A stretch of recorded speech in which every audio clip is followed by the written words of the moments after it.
So we've got 29 attendees. I'm going to record on my computer as well.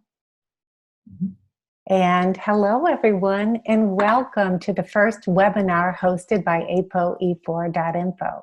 I'm Julie Gregory, and I'm joined by our IT god and my fellow co-host, Mark Rouleau. Hi, Mark.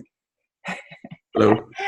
And on behalf of everyone at ApoE4.info, we're delighted to have you. We're joined today by someone who needs little introduction. He's a longtime member of our community and a brother heterozygote, creator of Cholesterol Code, Dave Feldman. Hi, Dave. Hi. Thank you so much for having me on. Oh, thank you. Before we dive into it, I'm going to go over a few items of housekeeping that Mark just discussed, but I'm going to touch them again because they're very important. This is intended not to be a lecture. This is intended to be a conversation. So we invite your participation. If you look at the bottom of your screen, you're going to see there's several ways in which you can interact with us. The one that we prefer is a Q&A option. So you basically press the Q&A button. You can type in your question at any time during this webinar. And we encourage other members. There's a little arrow, I believe, where you can upvote. So if somebody posts a question that you also have interest in, please upvote that so we know how to prioritize our conversation. There's another way that you can interact with us. You can simply wave your hand. And at the bottom of your screen, you'll see the little hand button. You click on that. The host will be alerted that you have a question. Please be sure if you use that option that your question is relevant and pertinent to what we're discussing at the moment. And if you're called upon, you will be prompted to give us permission to unmute your mic and you can begin speaking. Your mic will be live at that point. This will also be recorded. We will make this link available on both the Facebook page and on our online forum.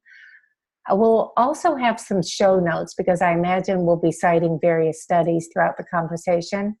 And because it's the holidays, give us a week. Please be patient. We'll get those show notes put together so that you can look at that. We'll probably get the webinar link up sooner. So if you have to leave early or want to share it with family and friends, we want you to be able to do that. So with all of that out of the way, Dave, it is so great to have you. This isn't the first time that you've met with the ApoE4.info group, is it? It's not at all. Right. We were just chatting about that. So I think we met almost 2 years ago at one of the low-carb conferences in San Diego. And it was an epic meeting. At the time, we couldn't get you on the main stage. You weren't as well known as you are now. But despite that, we were given a large breakout room, and it was standing room only. Yeah, it was quite amazing just how many people came. I mean, people from all over, and and it was a decent sized room too. Like I wasn't. It was a huge breakout room. You're right. So it was kind of exciting, but at the same time, I mean, I really enjoyed not just presenting for you guys. I enjoyed a lot of our discussion outside of the presentation and many of the different. We really enjoyed it as well. You've been a bright light to many of us. Many of us are hyper responders. I know most ApoE4 carriers are, so the work you're doing has been a bright light for many of us. But it was heartening for me to see so many other people interested in what you're doing.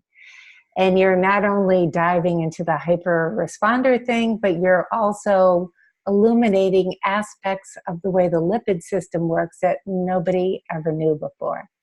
So that's been pretty amazing. Will you remind us how you got on this journey? As I like to joke, one word: fear. I got inspired to go on a ketogenic diet to dodge type 2 diabetes because I had an A1C of 6.1, which suggests I was pre-diabetic 2 years ago. And so on the second year, which was in early 2015, I started researching, hey, how do you not get type 2 diabetes, and found the low-carb diet. And so I went keto in, I believe it was April of 2015. And then shortly after, my dad and my sister also got inspired. They did it. Their cholesterol went up marginally. Mine went up like crazy. And so 7 months later, when I saw that, I then launched into learning everything I could about cholesterol homeostasis and thought it'd be short. I thought it would just be a quick turnaround. I'd find enough information to show what I'd always grown up to understand, which is cholesterol equals death, and therefore lower that. And instead, as I was mentioning to my fellow engineer on here, I instead was recognizing that there's a pattern to how the cholesterol moves around in our body. And to this day, I contend it's still the same thing I was saying then, which is that it looks like it's more a network of energy distribution more than anything else. It's about moving around those fatty acids with other components that can modify those numbers as well. But I contend now, and in fact, I think I can demonstrate and have demonstrated that nothing influences these lipid numbers like the energy metabolism. They're kind of riding along in the larger show that's in front of us. Right. That's been fascinating. And we're going to dive into all of that. But I've got to ask the burning question. What's your HbA1c now? Oh, gosh. I think the last time I looked, it was 5.5, I want to say. Nice. That's a huge improvement. That is very impressive. It is. I'm going to give a little quirky aside, which is we're going to talk a little bit about lean mass hyperresponders. But those people who are on the far end of low carb and who are also lean and or athletic may actually have both higher fasting glucose than they would expect compared to their couch potato sedentary counterpart low carbers, and may have higher A1C as a result. Yet their insulin is at the floor. It's like super, super low. And I believe that's because there's more adaptive glucose sparing. So interesting. So what was your fasting insulin last time you checked that? I think it was like 3 or 4, something like that. Impressive. I want to compliment you on something before we dive in. You are so careful, I've noticed in every talk and on your blog, to let people know that you're not a medical doctor and you're not giving medical advice. So I want to reiterate that now. Dave's an extremely bright guy who took this journey to try to elucidate what his higher cholesterol numbers meant. He's got some very interesting theories and hypotheses that he'll be sharing with us, but he's not giving medical advice.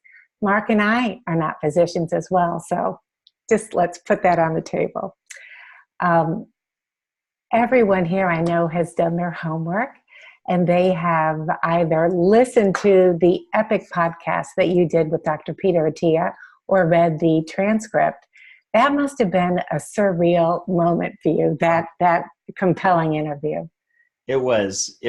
And I really, I'm about to do 2 things, and I kind of want to set this up a little bit. Okay. On one end, I'm going to provide a lot of information and opinion that will probably comfort people who have high cholesterol.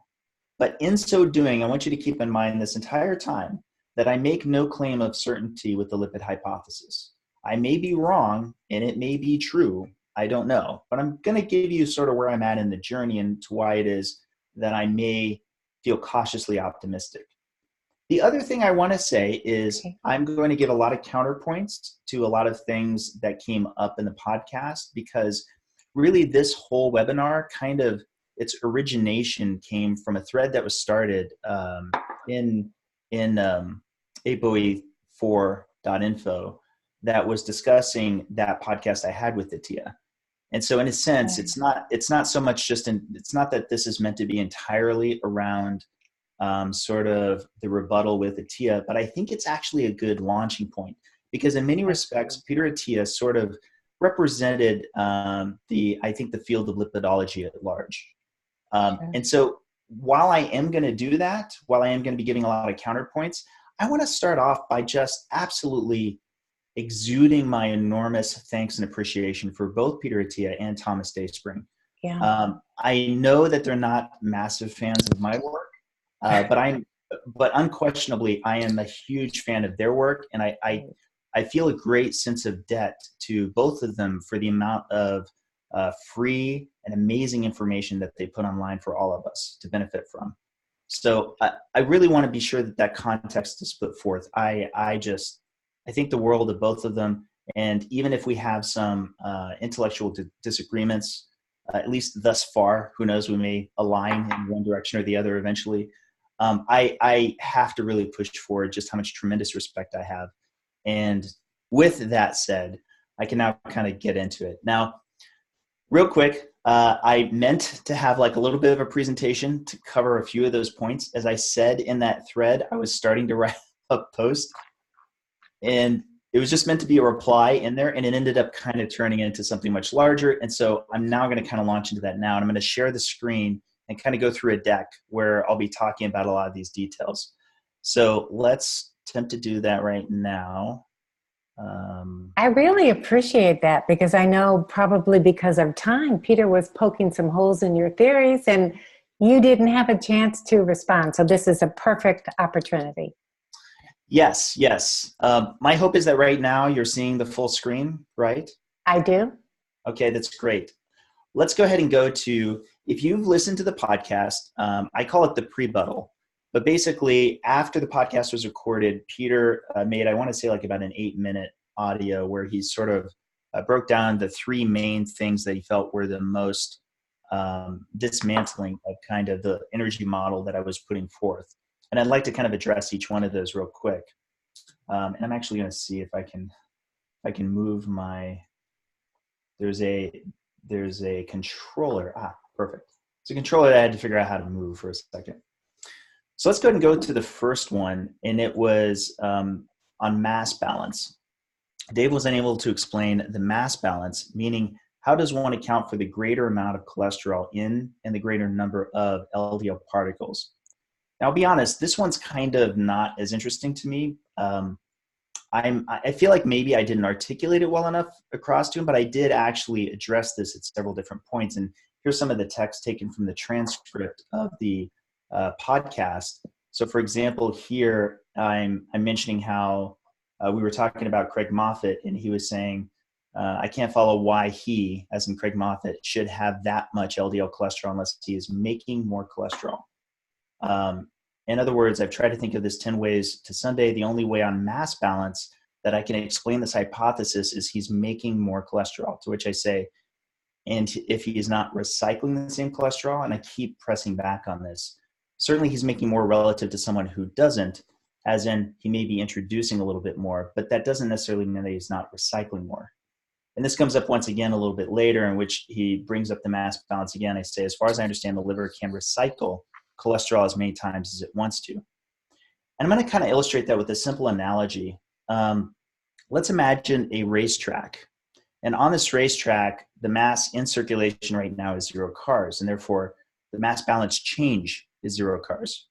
Well, if we add 3 cars, then I can now say that the mass in circulation is 3 cars. The mass change is plus 3 cars. Now, if we wait an hour later and the cars are just circulating, how many cars are in circulation? 3. What's the mass balance change? None. There was no change. They're continuing to circulate. Now, let's say that we add 3 cars. Okay, so now we have how many in circulation? We have 6. How many have we in mass change? We have 3. We go an hour later and they've been circulating. Total in circulation, 6. Total mass change, 0. Again, recirculation is what's relevant. Right now, if we take a snapshot of what's in circulation, we don't realize just how many have been added or subtracted, because you're not able to capture it as it's coming in or as it's going out in constant. So now let's go ahead and take one off. Mass in circulation, 5 cars. Mass balance change, minus 1 car. Okay, so it's really the same thing with the circulatory system. So here we have the liver, and we have LDL particles, and they are in circulation. The components, the constituents of these lipoproteins can be recycled via the liver quite a bit, and typically are. The one that's not getting recycled quite as much is triglycerides, because triglycerides are actually getting delivered, and we'll get into that in a moment. But if the liver if in circulation right now you have 1,000 animals and you add nothing, you still have 1,000 that are in there. But if you then decide to go ahead and add one, let's say that's a VLDL and eventually becomes an LDL, well, mass in circulation is now 1,001 nanomoles. What's the mass change? One nanomole. And that's the same even if you have twice as many. You're adding one, and in this case we have 2,001 nanomoles. Change is plus one nanomoles. So the mass balance is not as compelling to me because, argument-wise, the only way in which you can make the case that taking a snapshot of the circulatory system and knowing from a blood draw what the production of something is, as in the introduction, means that it assumes cholesterol has a fixed amount of time that it remains in circulation or that it's going to get reused by the liver. And I definitely contend that the literature is pretty clear that there is no necessary fixed amount of time. The liver can reuse a cholesterol molecule and put it onto as many different lipoproteins for as many different laps as it wants to make. So let's go and get to the second point. And he says, Dave argues that VLDL production is driving the LDL concentration. And this one's really important, though, because this one actually does get to the heart of the energy model. Now, I hope everyone did their homework, but just in case, we're going to kind of do a quick review. This is probably one of my favorite graphics, period. And it's probably so central to my research that if you wanted to just spend half your time looking and staring at this and memorizing it, I would thank you for it, because it really illustrates the importance of understanding each of these different lineages. So, chylomicrons, these are lipoproteins that came from food you just ate. So if you had a big fatty meal, then this is a boat that gets made and loads up a whole bunch of these triglycerides, and very rapidly it drops them off and eventually becomes a chylomicron remnant. And then it'll eventually be absorbed by the liver. The HDL, this is more on the support side. It actually doesn't get loaded up with a bunch of triglycerides. In fact, it starts depleted, and it is mainly on the support role. But this one right here, the ApoB100 containing lipoproteins, this is central to the focus that I have, and they're special in that they're the only lipoprotein that's pulling two big jobs. They're pulling double duty. One is in bringing energy in and delivering those to tissues, and then ultimately remodeling, and not all, but some of them, depending on who you read, it can be as much as half, will ultimately remodel to LDL particles and remain in the bloodstream. So it's extremely relevant how many of these got made. It's extremely relevant. Let me repeat that with extra emphasis. This is very central to the theory that I'm proposing, that the reason for the inversion pattern as to why it goes up and down correspondingly with how much I'm eating is because this is counterbalancing that constantly. And if it is, then it makes sense as to why there would be more remodeled versions downstream. So I want everyone to keep this in mind because it's very relevant for the slides ahead. Now this is the VLDL to LDL life cycle. I just showed you what the line of them are, but now let's talk about what amount of time they typically spend in circulation. Now VLDL, according to the literature, has a residence time of 30 to 60 minutes. An ideal and intermediate density lipoprotein has the lifespan of around 30 minutes or less. So this is an actual pixel rendition of them. Sure enough, an LDL, much longer, 2 to 4 days, as in 98 to 99% of the lifespan of any LDL particle that originated as a VLDL is as an LDL. That's a very long period of time. And Peter and I talked about this a little bit. He brought up half-life, which I'd be interested to understand a little bit more of exactly where he was coming from. But the clearance of these, I've already demonstrated myself by having an enormous amount of fat, that when I have an enormous amount of fat, we can find that I can reduce these considerably, which gets brought up just briefly in the podcast as well.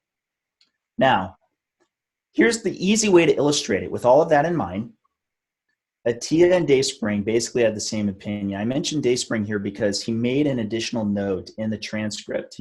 As I was bringing up the faster turnover of triglycerides off of VLDLs, he said, well, then why wouldn't I may be paraphrasing a little bit. He was saying, why wouldn't lean mass hyperresponders have higher triglycerides and higher VLDLs? Something to that effect. And that's because if you think of this from a static model standpoint, it makes sense. If I'm saying Craig is making more VLDLs, and that's why he has more LDLs, and let's say it's at 3 times the amount, then this is what we should see. We should see 3 times as many VLDLs, 3 times as many IDLs, and then 3 times as many LDLs. But there is something being assumed here. The assumption is that this turnover of the triglycerides, the cargo on these VLDLs, it's generally fixed, as in it's coming off at a very consistent rate. That's super, super relevant because this is definitely a place where we disagree, in that I theorize instead it's like this. Actually, you do still emanate, or I should say secrete, more VLDLs total. And even then, I kind of want to be a little more specific for those really keeping track of the technical. I believe that the liver is secreting more triglyceride-rich lipoproteins. That's how I'm going to put it. As in, whether or not it was secreted as a triglyceride-rich LDL or as a VLDL, doesn't matter. At the end of the day, are more triglyceride cargo getting constantly delivered to tissues when you're on a low-carb, high-fat diet? I believe, especially in the case of those people who are hyper-responders, it's far more likely. I definitely think that. And in order to think that, I have to think that this turnover, as in how fast these things are coming off, is in fact dynamic. Now I've got a fun, if I've lost you at all, it's all right, because I've got a very fun little cartoon of sorts that it's a bit of an oversimplification, but we're going to think of a harbor here, right? This is what I would call a high healthy energy trafficking system. You see high VLDL secretion, trafficking, and this is underlined, an extra emphasis on use and use, leaving very little VLDLs and more of their successor LDLs. So I'm choosing adipocytes here because these are like the close partners, right? So these guys are just like ready to take on any amount of cargo because they're generally just very empty, relatively speaking. So sure enough, these guys are coming in, they're dropping off their cargo, they end up as LDLs. Now, let's flip it. Let's go the other direction. How about an unhealthy lipid energy trafficking system? Well, even in low VLDL secretion, if use is low, as in lower turnover, due to poor uptake, it can result in abnormally long VLDL residence time before remodeling. So imagine a harbor full of boats with a lot of cargo, and none of the ports are taking anything, right? Do we see this in metabolically deranged individuals? Of course we do. We definitely do. And we often, by the way, see this coupled with higher levels of glucose. And once we look deeper under the hood, we see it with higher levels of insulin. This is why turnover speed is extremely relevant and often comes back to something known as personal fat threshold, which I could talk about a little more verbally in a bit. And this is where I want everyone to be an engineer for a second, because this is one of my favorite slides I've ever built. Are you ready? What's the key similarity between an adipocyte and a very low density lipoprotein? Each is primarily staging triglycerides as fat-based energy to make available to cells on demand. Simple, right? Okay, cool. Now, what's the key difference between these two? An adipocyte is stationary. A VLDL is mobile. So, in other words, a VLDL is effectively an adipocyte on the go. From an engineering standpoint, we don't care that much where the staging is, so long as it makes the most sense to the systemic goals. So if it makes more sense to keep these guys mobile, that's fine. Is it a lot of work for the liver to make these VLDLs? Actually not. No. I see plenty of people who tend to have very high levels of LDL, and yet their liver enzymes look amazing. what's interesting is I tend to see that instead, the things that bring around a lot more stress on the liver is more of the internal work with things like fructolysis or detoxifying alcohol. Those are things that actually really stress the liver a lot more. All right, so let's go ahead and get to this last point. Even if you ignore the points above, which you can't, I am more unconvinced than ever at the notion that we should exclude the roughly 2,000 genetic mutations known to produce the phenotype of high LDL-C, high HDL-C, and low triglycerides. I was actually a bit surprised by this. And I'm giving Peter the benefit of the doubt here. What I think is, I think he misstated this, because I'm actually not aware of a single genetic mutation that produces, I call this the triad, because I'm in pursuit of this. I'm actually in pursuit of anything that shows high LDL-C along with high HDL-C and low triglycerides showing high cardiovascular disease. And so I pulled this quote from the podcast because he mentions this in a few places. Not all cases of FH have receptor deficiency. So there are at least 2,000 vaguely identified genetic causes of familial hypercholesterolemia. I think what he was meaning was there are 2,000 genetic mutations resulting in higher levels of LDL-C. And with that being the case, I think what his best argument would be is, well, this is where Mendelian randomizations can't be ignored, because Mendelian randomizations seek to isolate the observance of those people who have genetically higher levels of LDL-C to having the outcome of cardiovascular disease. So let's pretend for a sec that that's actually the case that he was making. This to me is actually kind of interesting, and it was sort of fun digging into it at first. So I jumped in. The assumption is that genetic variability resulting in higher and lower LDL could show an association with cardiovascular disease. Really straightforward. And it's great. And indeed, there are a number of SNPs, that's single nucleotide polymorphisms, that have both an association with higher LDL and higher cardiovascular disease. But there's a catch. And after looking through a lot of these, I kept running into this. The majority of these SNPs used in these studies also include a third complication. And this is something that I've been using a lot in terminology. I've shortened it to lipid malabsorption, but I call it effectively lipid malabsorption. Basically, any disruption or dysfunction that prevents the normal uptake of lipids or lipoproteins by the cell. So as you learn more and more about cells, you learn that they have lots of receptors. And I mean, they have receptors we haven't even fully discovered yet, right? We're still learning, but we do know about, for example, ApoE4 is bound by a receptor. And if there's a problem with that, then it's having trouble hydrolyzing the contents of the triglycerides on board. We know about LDLR, the LDL receptor, which endocytoses LDL particles. And so if that's got a mutation, which you see with those who have, I'm used to the term familial hypercholesterolemia, specifically speaking to those who have receptor mutations. So this was kind of new on the podcast that he was talking about it being more expanded. But that's a lot of what they're talking about. And because of that, the liver is taking up less of these, and therefore there ends up being more in play. And NEFA is non-esterified fatty acid. If there's problems with metabolizing that as well, any of these things being blockaded mean that the cell is not getting what it wants. And if a cell is not getting what it wants, especially an endothelial cell, then it's necessarily dysfunctional. And because of that, because it's necessarily dysfunctional, it actually should be excluded. We should be excluding anything that impacts the health of the cell and focusing instead on anything that brings up LDL particle or LDL cholesterol that doesn't have a likewise impact on the place that's the scene of the crime. That's kind of the way that I would put it. So there are actually many SNPs that alter LDL levels with little or even the opposite effect expected. And this, for example, is one of the studies that I came across where multiple common and rare alleles in ApoB contribute to plasma levels of LDL cholesterol in the general population, although the effects of common alleles and haplotypes are modest.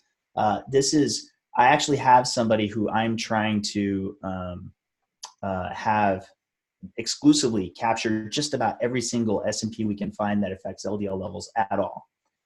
And not surprisingly, the ones that are used in the Mendelian randomization studies tend to be those that are associated with dysfunction or disruption.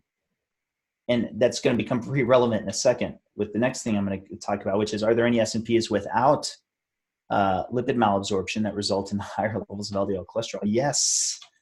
And one of them is especially important to lean mass hyperresponders. Now, hopefully at this point, everybody who's been following is already familiar with the term lean mass hyperresponders, especially if they've done their homework. Obviously, Attia and I talked about them at great length. This graphic is the one literally from last year, and the only thing that I would change about the graphic is I would add V, very, as in more very low density lipoproteins may be needed to traffic a greater amount of energy from fat. But they have these things in common. They tend to, if you have an LDL of 200 or higher, HDL of 80 or higher, triglycerides of 70 or lower, you tend to happen to have these things in common. You tend to be on a low carb diet, you tend to have lower body fat, and you tend to be more likely than not athletic or active, at least, somewhat fit. And this makes sense because you'd have lower glycogen stores, lower adipose stores, and higher energy demands. Well, what if you had a genetic disease that put you in a position of being situated to that of a lean mass hyperresponder? In particular, what if you had a problem with storing glucose in the form of glycogen? And this is where I love social media, because I just do a lot of my research straight across social media. If you have no problem with being embarrassed publicly in front of thousands of people, I find you can get a lot of science done really fast. And that's me, 100%. So I've got to give credit to Gus here. He said, hey, Dave, why not check into glycogen storage disease? And I got so excited when I read this, because I thought, wow, okay, if there's a disease that results in a lack of being able to store glucose, that would be pretty exciting. That suggests to me that indeed you would need to traffic more fatty acids. So sure enough, glycogen storage disease is associated with severe hyperlipidemia. This was probably one of my favorite days in the research. Like, if I had to give like just a few key days that changed everything.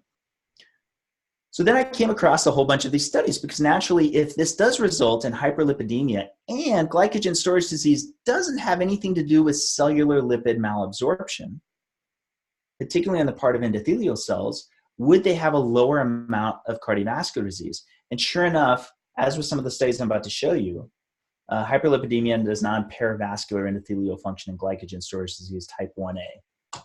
And guess what?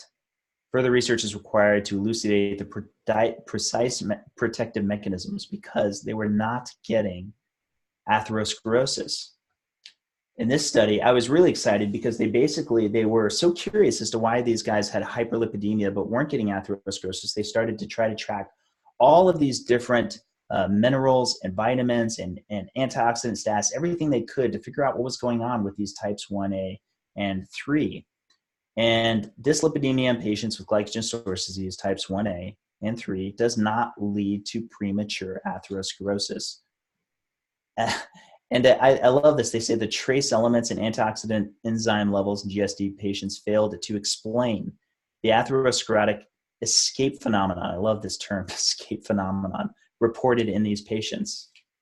And I'm just going to show you just like one more. As expected, lipid profiles were significantly unfavorable in the patient group compared to the control group, the patient group being, of course, those with GSD. No differences were found in blood pressure, ankle branchial, all of these different things. And yet, their intimate thickness segments were comparable in both groups, with even thinner segments in the patient group. And conclusion, glycogen storage disease type 1A is not associated with premature atherosclerosis, despite the existence of long-standing dyslipidemia and microalbuminuria. I can't hardly say that one. But bottom line is, even though they observe not just high LDL, but they also see a little bit of hypertriglyceridemia, and I believe that's because they're probably even in spite, you see a lot of these patient reports. Even in spite of this already being known to not be a risk for atherosclerosis, they try to play it safe anyway and push them away from a high-fat diet and towards carbs. So I'd be curious to see if those people with GSD, especially GSD 1A, would be benefiting from a low-carb diet and actually see their triglycerides be a lot lower.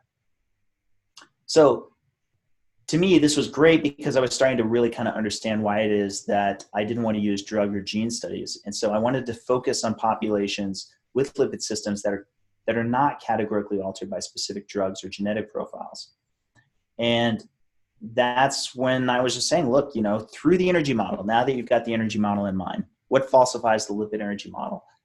And if you see that you're powered by fat, leading to greater fatty acid circulation, so you're throwing around more triglycerides, and you see there's higher delivery by VLDLs in particular, but there's no lipid malabsorption, well then clearly high HDL and low triglycerides show a properly working lipid metabolism, generally speaking.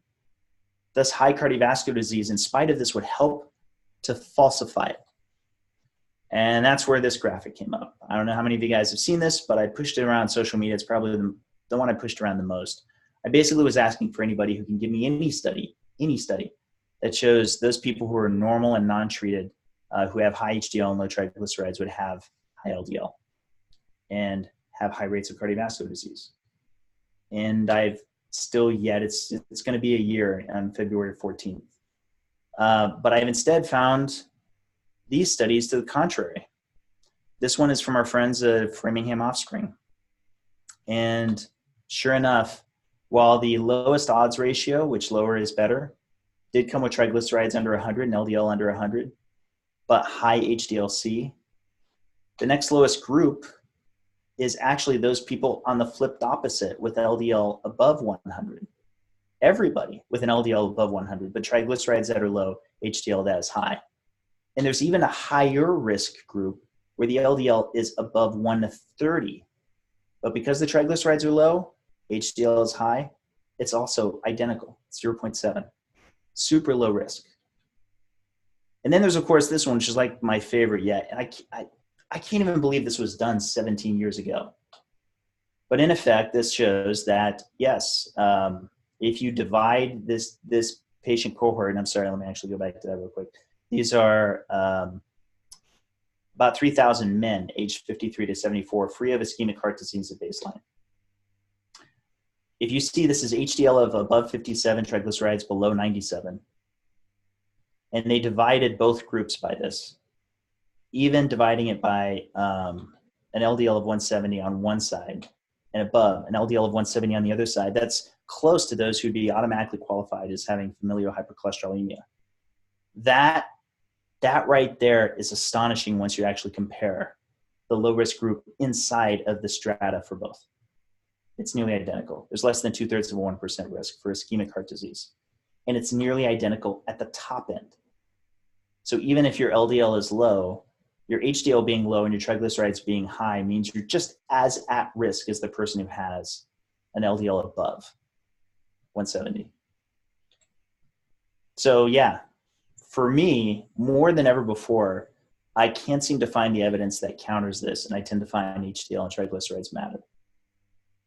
So now that I've kind of talked through a little bit of those three parts, I want to get to something you've probably seen was a big theme coming up, not just in Peter's podcast, but just overall. And I really want to take a moment to hammer this one home because I feel like it's not really pushed enough. You see, there's kind of an implication that we all are experiencing whenever we hear about something that improves your risk against heart disease. Hi, Julie, are you there? Yeah, sorry. I just lost internet. I'm going to try to follow. Sorry, guys. So us engineers, we love spreadsheets. And I realize, I've thought about this forever. I've tried to figure out the best way to illustrate this. And eventually I just realized I could just keep it simple. Right now, what you're looking at are like the top ways one can die, period. Heart disease, I put at the top because it is the number one killer, although cancer is like a real close second. But this is something I want you to all realize is happening every single time you hear about this. If you hear something gives you a benefit against heart disease, for example, let's say I say I've got a drug for you, and this drug will reduce your fatal events by 3%, and it will reduce your non-fatal events by 20%. that sounds great on its face. The reason it sounds great on its face is because there's an implication behind this that we don't even realize. There's something that's implied. What's implied is that nothing else changes. That pill you took is going to improve things only. And anything that it doesn't improve, might be like a side effect, like you get, muscle spasms or something along those lines. But that in effect, all of these other things, they are untouched. However, what if we change it up a little bit? What if I were to say, okay, I can give you this pill, it'll reduce your risk of heart disease by 3% on the fatal side. On the non-fatal event side, it'll be 20%. But it'll increase your risk for dying of chronic lower respiratory diseases, diabetes, and influenza. And you'll have non-fatal events for all three of these at a substantially higher amount. The drug wouldn't sound as good for you, right? It wouldn't be something you'd be as interested in. Well, this is kind of the dark secret, and something that honestly kind of frustrates me quite a bit, which is a lot of times you're going to find with drug studies, they will tout what is the mortality benefit of heart disease. But when adding everything together into something that we should all have memorized called all-cause mortality, that there's nearly nothing that changes. And there's a long list. I was trying to find it and didn't get to it in time, but I actually have a chart that just lists all of these studies, particularly since the regulations changed in 2004, 2005 to be more stringent and to capture all-cause mortality in a pristine data set, that very little cholesterol-lowering medications had any impact on all-cause mortality, and oftentimes had to get scrapped if they did have a reduction, or if they did have an increase in all-cause mortality, even if they had a reduction in cardiovascular disease. So this is important because that's just on the mortality side. If you look at all-cause mortality, there's not really a metric that's tracked in these drug trials for all non-mortality events. Let me repeat that for extra emphasis. If you're only capturing one type of event, then you don't necessarily capture any other event that's happening. So there can be deleterious events. Let's say diabetes. You may have patients that took a drug that if that drug brought about more diabetes, that could actually result in more things like amputations. That would be concerning. You would care about that. Now, I'm not by any means making any claims that this is going on. I'm saying we just don't have the data. If you want to make the claim with your drug that you're improving quality of life, then I feel like at a minimum we should work harder at finding a version of all-cause mortality that can further determine quality of life, rather than making the assumption that a reduction in events is all by itself worth it. Mark, it looked like you were going to say something. Did you want to say something? Oh no, he's muted. No, actually, I was responding in chat to Julie. She had lost some questions. Actually, I think we've lost Julie again. Oh no. Okay, yeah, it looks as if she might be frozen on my screen. Yeah. Okay. Never mind. You go ahead and continue, and I'll help her. Oh, it looks as if she's moving now, but I think she's muted. Oh, good. I'm here, and I'm so sorry, y'all. I keep on losing internet for some reason. I have lost all of the attendees' questions, so hopefully you still have those, Mark. Is that from a point of view of Q&A, Julie? Yes. We used to have 4. I now see 1.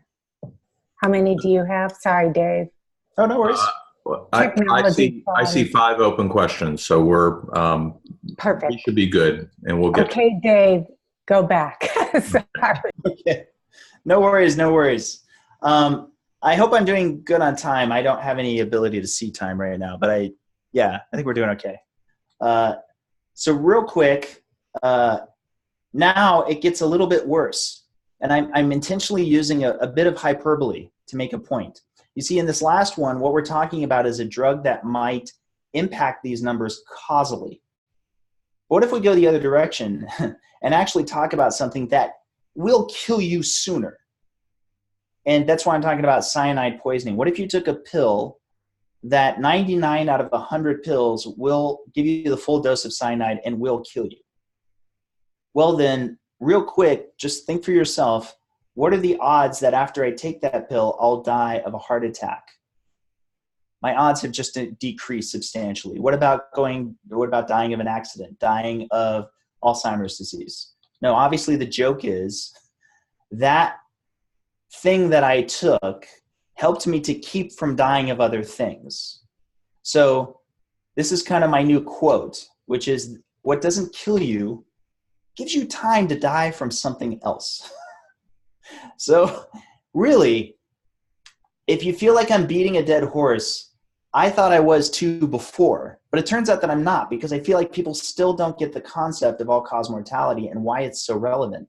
You cannot make an assessment of a mortality benefit, or for that matter, a life-changing event in the negative manner without being able to compare it against the balance. You need to be able to have the balance of all the things in that category to know that there was a benefit. You have to have that. And that's why I emphasize that. And that's why I'm going to lead into something that will really kind of push it forward. So the question is simple. Are those with low LDL living the longest, right? This was what launched me into all of my research, and the reason it took me more than one day. I thought it was going to take me one day. Reduction of atherosclerosis, which is, by the way, the buildup of plaque in the arterial wall, by reducing LDL may come at the cost of increasing non-atherosclerotic disease, such as infection or cancer. No, I'm not joking about that. There's actually quite a lot of studies you can find on this. And yes, something that increases death by non-atherosclerosis necessarily reduces death by atherosclerosis, which is why I mentioned the cyanide diet. And that's extremely relevant. Look, I really want to press this home because I try to avoid the drug study discussion. But I do want to mention that a lot of what is weighed in on by drug studies is necessarily has a certain degree of selective bias, which is if a drug study does drop LDL but increases mortality, that's considered a failed drug study. And the evidence is effectively white. It's not included in any meta-analyses. But if a drug study successfully lowers LDL and successfully lowers mortality, well, then that's considered both a successful drug and further evidence toward the lipid hypothesis. So again, getting back to balance, I want all the data on the table. I'm making the case for everything to be as available as possible and for us to look at them in comparison. So with this in mind, getting back to LDL and longevity, this was brought up in the podcast with Peter. He was talking about those people who have A-beta lipoproteinemia. And this is where I said, because the A-beta lipoproteinemia patients, in theory, should be the ones who are outliving us all, right? They can take the whole component of heart disease out of atherosclerosis, atherosclerotic plaque, everything. They should have massive longevity, relatively speaking, to everybody else. So if you imagine back to that chart that I had from before, it's the nothing changed in every other area, right? And then Peter at one point brings up that, yeah, actually work out of Albert Einstein is identified, and he's talking about roughly a dozen genes and the hypofunctioning ApoC3s. Hopefully, those of you guys who are able to keep up with that technical aspect of it, it's a particular apolipoprotein that sits on LDL particles that reduces their speed of clearance. But I believe that's actually dynamically assigned much more than I think the field of lipidology does. But bottom line is, it is true if you have a genetic predisposition to having less ApoC3s, then there should be more clearance of those lipoproteins. Therefore, you'll have lower LDLP and therefore LDLC. And that's why I wanted to follow up on what he was talking about here, because it's true. If you could just find populations with low LDLC, low LDLP that were just living longer than everybody else, that would help to make the case. That gets back to all-cause mortality. But I actually did end up getting into where it was he was talking about with the Albert Einstein College. And they were looking at those people who have the ApoC3. And what I found fascinating was that actually, once you dig into the chart, you can take special note of the very high HDL and triglyceride HDL ratio. They weren't actually talking about low LDL, because these centurions with this with the CC SNP, they actually had LDL like 129, for example. But what is notable is that their HDL was high at 73. and their triglyceride HDL ratio is really good. So when they were talking about a favorable lipid profile, they weren't talking about being below LDL. They were actually just talking about it having a good HDL, having a good triglyceride HDL ratio. And they mentioned that in the text. So as of yet, I've not actually found any kind of study that really shows a net benefit of longevity with any statistically significant population. I'd be very interested in it. And in fact, if anybody who's listening can find that for me, I want to know, because it should make the case that there really is an all-cause mortality benefit with having low, genetically low LDL-C and LDL-P. I didn't get into it, but I actually found some other studies that showed a lot of bad things with being having either apolipoprotein emia or familial hypobeta-lipoproteinemia. Sorry, the stuff gets a bit involved. Well, let me instead show you this. This is, by the way, the Norwegian Hunt study, which we really like. This was on 52,000 Norwegians. And this is actually pretty recent. And it looks pretty compelling. Risk of death from ischemic heart disease associated, you can see with men, it's clearly going up as this is total cholesterol, to be fair, but it will, of course, correlate with LDL, generally speaking. And as you can see, as it goes up, their risk of death from ischemic heart disease also goes up. Although, you see with females, it actually drops way down. And they're actually in pretty good shape, even going all the way up to above 7. Their hazard ratio is just fantastic. Now, we go ahead and go from there on to cardiovascular death, period. And we also see that it goes down, but then starts coming back up for men. And here we go. At the furthest end, men have a slightly higher chance of a risk of death for cardiovascular disease.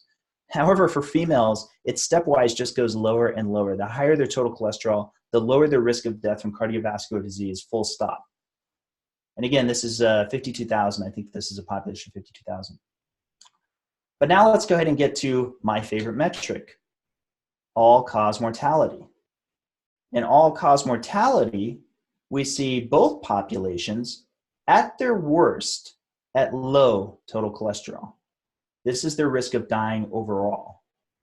Now you can say for men, their best position is at the 5.0 to 5.9. But for women, there's no question. It just gets better. Their all-cause mortality just drops the higher their total cholesterol is, period. And you're going to see this in a few more graphs. But women especially, and I actually brought this up with Siobhan Huggins. I gave her a week-long task of finding me, and I really wanted to emphasize, I said, I really want you to find any study that stratifies for females in particular, for which you see a benefit in all-cause mortality for having lower LDL cholesterol or lower LDL particle count. She wasn't able to find one. She even has an article for which she details this. And unfortunately, I tend to find that a lot of these studies will focus on men, or they'll focus on the general population overall, but they often don't focus on women, or at least stratify women. I wish they would do that more. This is actually from the same study. I really love this. They further substratified. So you've got women on one side, you've got men on the other side. They further substratify non-smoker, smoker. Then they divide it up by systolic blood pressure. So right now, if you're a female, you're a non-smoker, and you have low blood pressure, where are you best off at? You're best off at over here, which is to say cholesterol levels of above 5.5. In fact, you're at half the risk. And this is 10-year incidence of fatal cardiovascular disease per 1,000 person years. That's astonishing. Now let's go ahead and go on over to the guys, old men who are at super high risk, but non-smoker, systolic blood pressure low. Sure enough, they benefit more by having their cholesterol levels higher, 5.5. It's their best risk group over here. So this is this one right here is something I'd recommend everybody check out. This is from the Japanese group that actually puts together a lot. They compile a lot of data for their meta-analyses, and they go through a lot of these different studies. But This one is out of Japan. I want to say this is somewhere in the neighborhood of 90,000 people. No, hold on. It's for AllCause. Oh no, this is the, I'm going to mess up the name of this, but this is their study, and it's about, oh yeah, no, this is 90,000. Total of 30,000 men and 60,000 women. And what you can see here is you can see serum LDL cholesterol, so we're now well into LDL cholesterol territory, and hazard ratio for all-cause mortality. And clearly you see it's the worst when it's the lowest for both men and for women. And you see that it's going down for men, comes up slightly toward the end. For women, stepwise, better, better, better, better, better. Higher cholesterol, better outcome. Now, what I love about this graph is it also, in dark, shows specifically cardiovascular disease. I think it's ischemic heart disease in particular. Coronary heart disease. So you can see if you were just focusing on that, no, sure enough, higher LDL, higher cardiovascular disease death. So if you just wanted to ignore all-cause mortality, you get your graph. You get your graph that looks much more damning. And same thing with females. The females over here on this end died the lowest amount, seemingly, although actually still kind of looks a little flat. But regardless, if that's what you're trying to do to get those numbers and ignoring the all-cause, then you can succeed at doing that. But obviously, I don't like doing that. I want to be looking at the balance sheet. This is another one. Oh no, this is from actually the same study, but they go ahead and just sort of break it out a little bit more. This one is from, oh no, this is a meta-analysis from Japan, and this is a cohort of 5,000 subjects of those no information, death, and so forth. Same thing. You actually see serum total cholesterols go up. This is almost a little bit reversed because women have just a slightly higher amount here, but otherwise it goes down for men there. And this is the asterisks or the p-values, as you can see down here. Oh no, sorry, total number of subjects were 173,539. And another one. This one also from GP Medical School cohort study. I really encourage anybody to just simply take time to look specifically at all-cause mortality across the board, everywhere they can, as it associates with total and LDL cholesterol, especially. And I know I'm kind of beating the dead horse quite a bit, but I've tried to find that. And what I find is that they don't tend to come out of the higher end institutions that I would have thought would be providing us more of that. I would want to see more stratification from, heart.org or the American Heart Association and so forth. I would expect that they would be able to better help us identify truly at-risk groups. Okay. All right. So I just have one more thing. I just want to fit this in real quick. This CIMT data may be my favorite data that I ever got, period, out of my experiments. If you're not familiar with it, it's a carotid intimamedia thickness test. It's basically each left and right side of, on the left and right side of your neck, you have these large arteries, and they feed oxygen to your brain. They're super crazy important. So what it's trying to do here, and you can see kind of an ultrasound, it's trying to measure the width, the intima and the media together, the thickness, and it's extremely, has to get down to nanometers. And you can see what's happening to the left carotid artery for me, because I took a total of 4 tests coming up to the last experiment that I did, and they end on November 17. So starting July 16, going to November 17. And what happened on the right carotid artery, which started much higher and went down to here, right? But then I ended up doing this weight gain experiment where I quite literally gained 19 pounds. How do you gain 19 pounds? Well, you leave the ketogenic diet and you eat a mixed diet. And that was pretty, I'm sure you'll all be shocked to know, easy. Just add a lot more bread on top of the fat, and then voila. And then you get your CIMT at the end. Now, because I was already getting it every 6 months, I was starting to speculate. I wonder if this block of time where I was eating all of this standard American diet and pizzas and footlongs, if that would move it a little bit further up.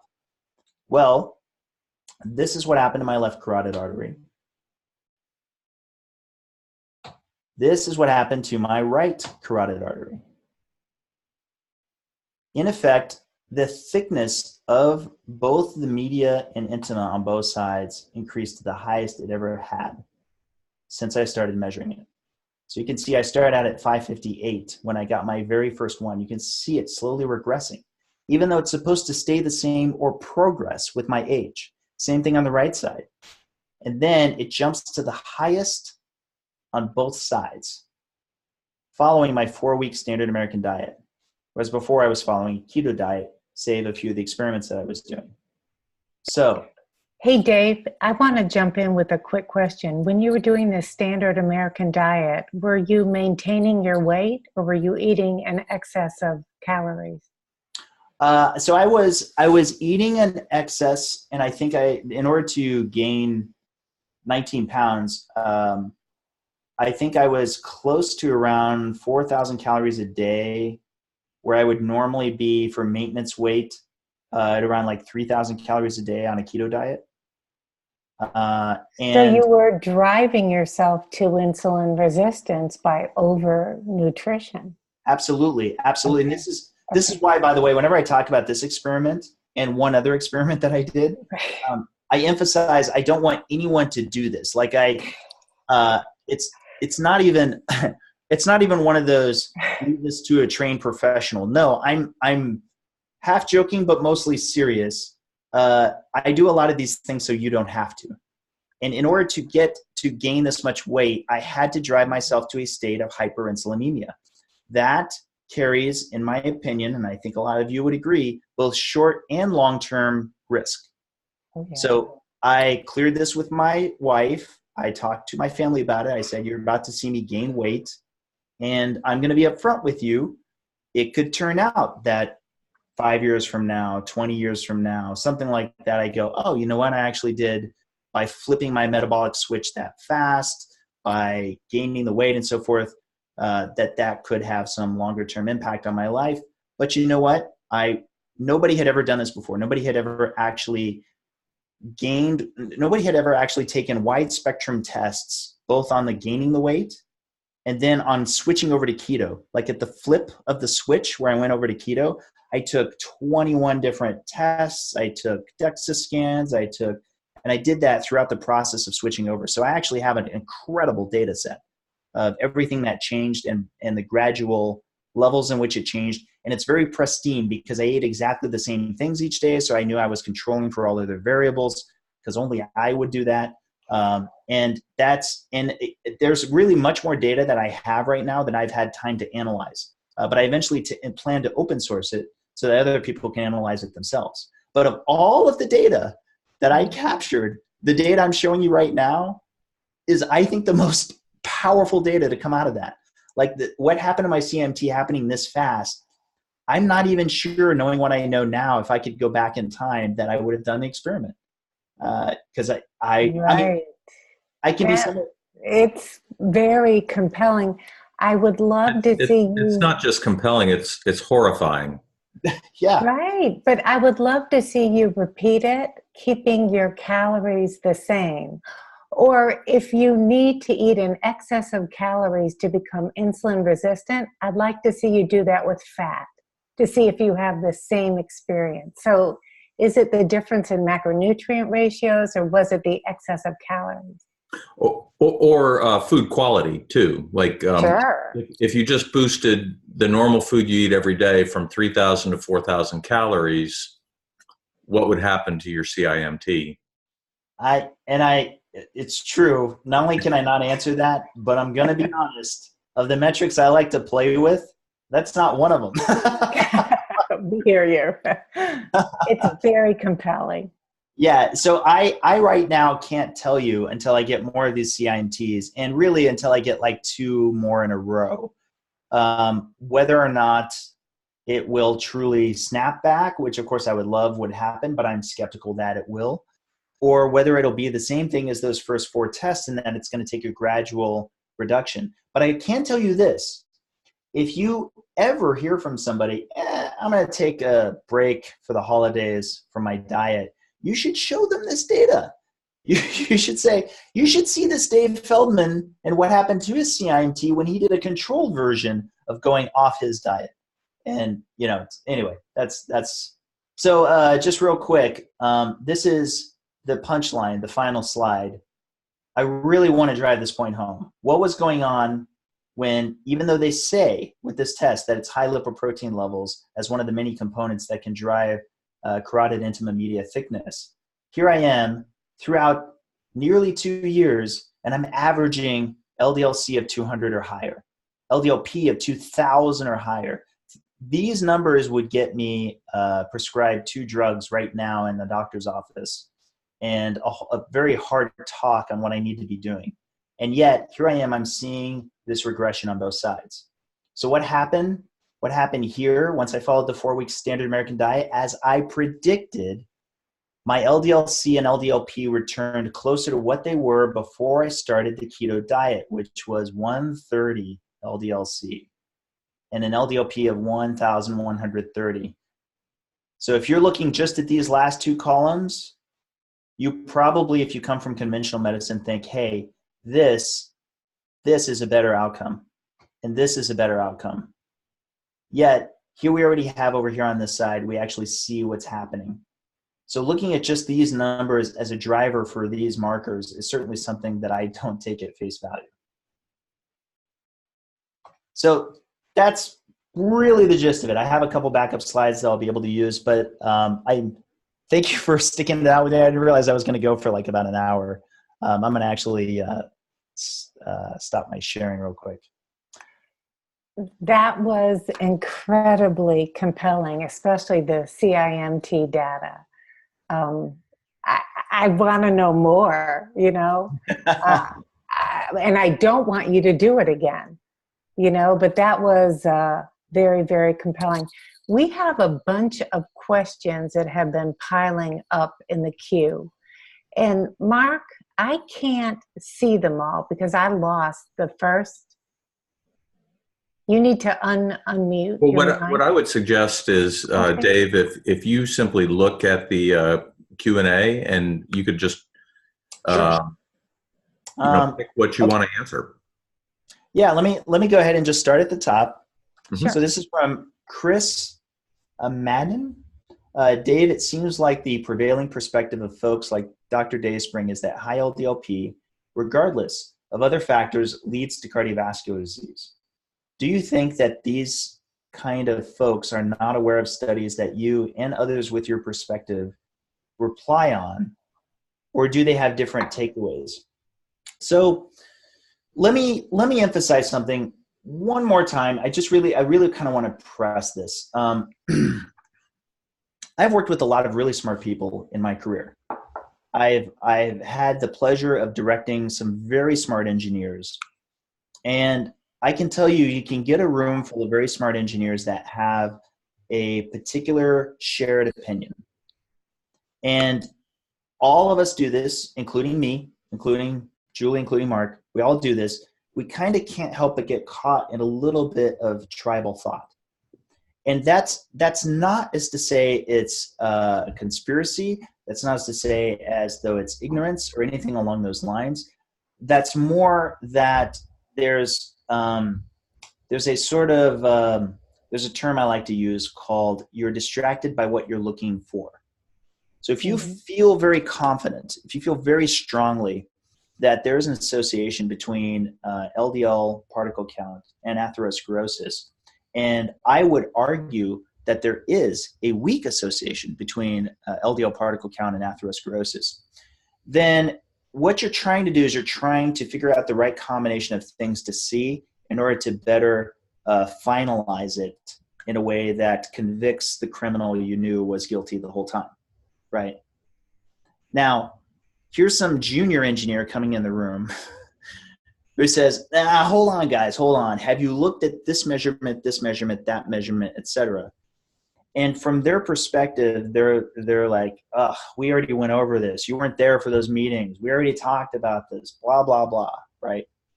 And that's why I'm very careful in my approach, and that I'm saying, look, it's not that I just did a whole bunch of searches and picked out of thin air HDL and triglycerides. It's that I first figured out what I believe to be a working energy model that has a means to be falsified. And I'm giving you the opportunity to falsify it because this data does exist. This data exists in Framingham, and I brought this up in the podcast. It exists in Mesa. It exists in Women's Health Study. It exists in Pure. And it will be only a matter of time until I can either falsify my this aspect of the risk association with my energy model, or I can gain further evidence for it.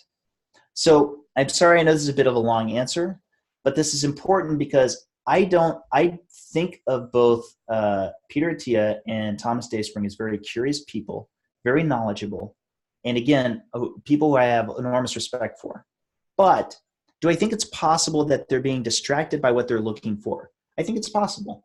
And I think that one of the big advantages of my becoming a little more prominent as somebody that they would like to falsify the model for, that's a net benefit. That's actually that's a goal we both share.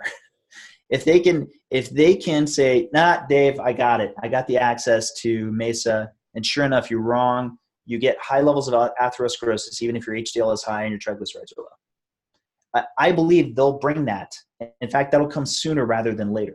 In fact, I'm surprised I haven't already gotten something like that from somebody who's a little more of a fan of that side of the fence, but I haven't seen it yet. I do have some people on my end who are connected to some of the research who will hopefully be able to have some things moving forward. I think it's only a matter of time. But that said, I don't know. I don't know that I would see that they're just straight up being uncurious about it. I think it's just from their perspective, it's something they've already kind of moved on from. Sorry, I know that was a bit of a long-winded answer, but I think it was kind of important to put it in that context.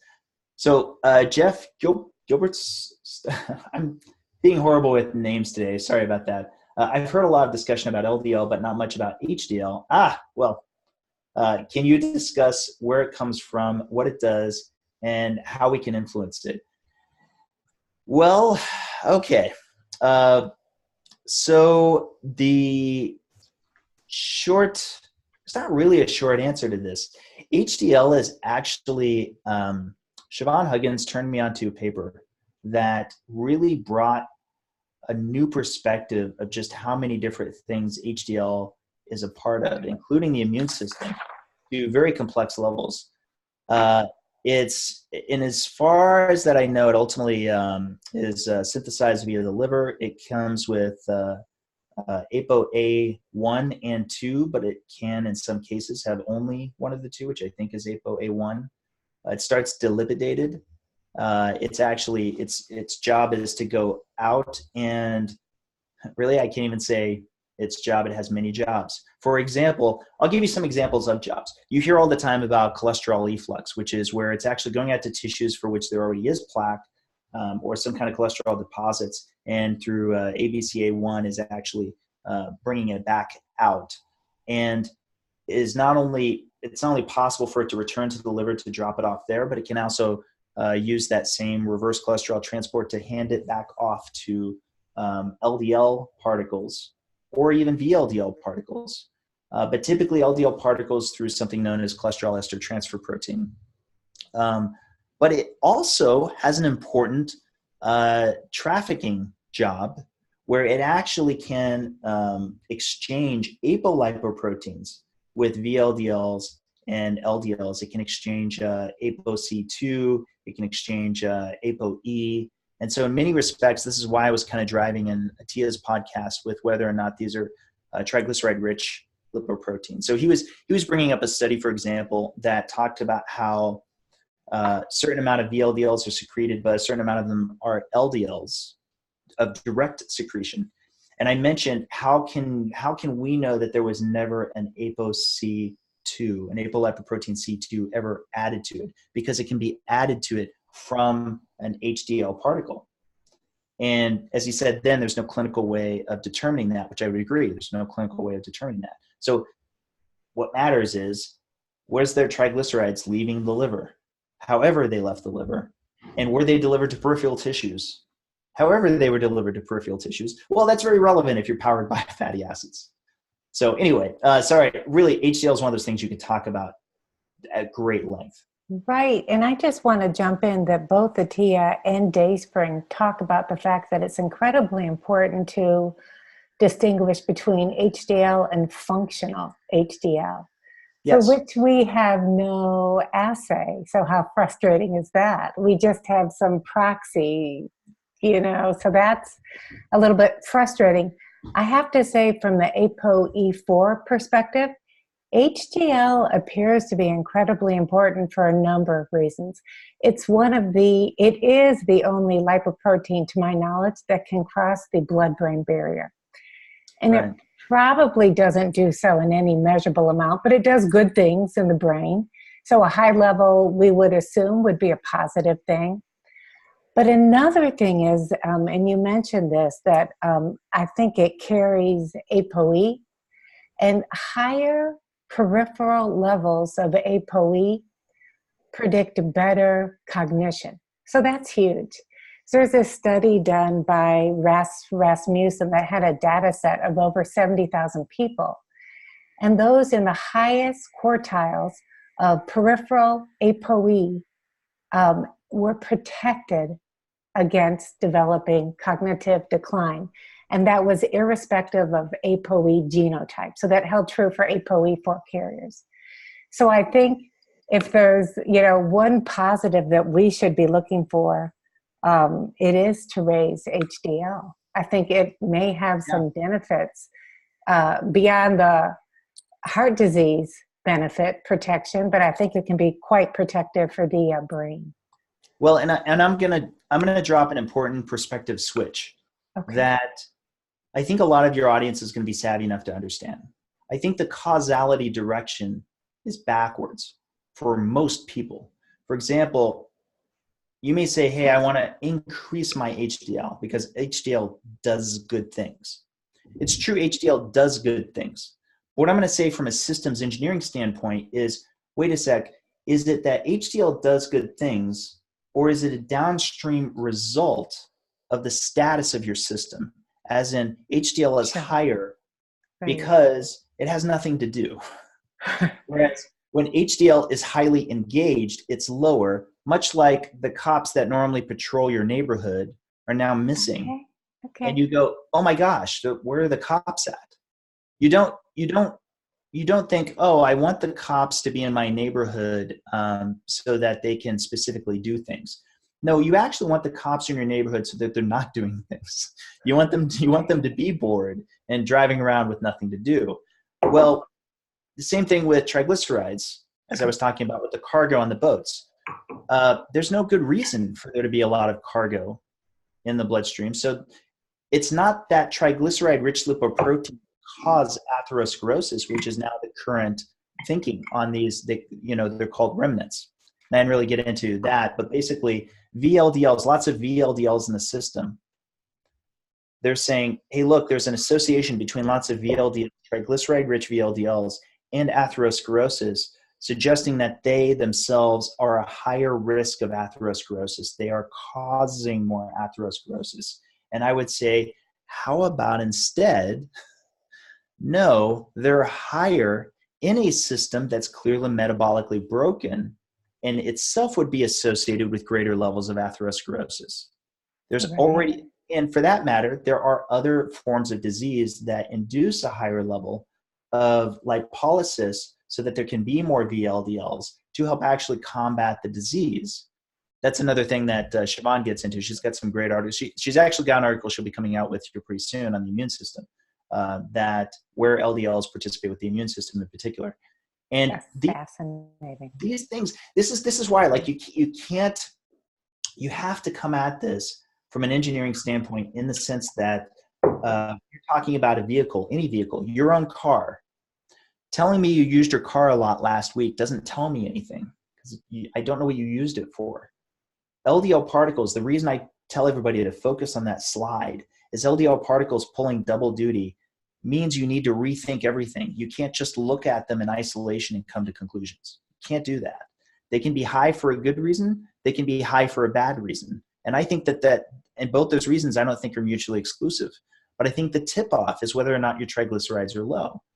So anyway, sorry, I know I kind of expanded on that quite a bit, but that was the gist of it. So sorry, moving on to the next one. Adding, Chris, is there enough data points of lean mass hyperresponder persons from Dave's data set and their CAC before going strict keto, and their scores longitudinally followed. To me, this goes to the heart of Dave's energy metabolism system theory versus a completely altered, negatively, cardiovascular disease risk phenotype as stated by Dr. Dayspring, which is a great question, by the way, and something I'm extremely interested in. The lean mass hyperresponder group,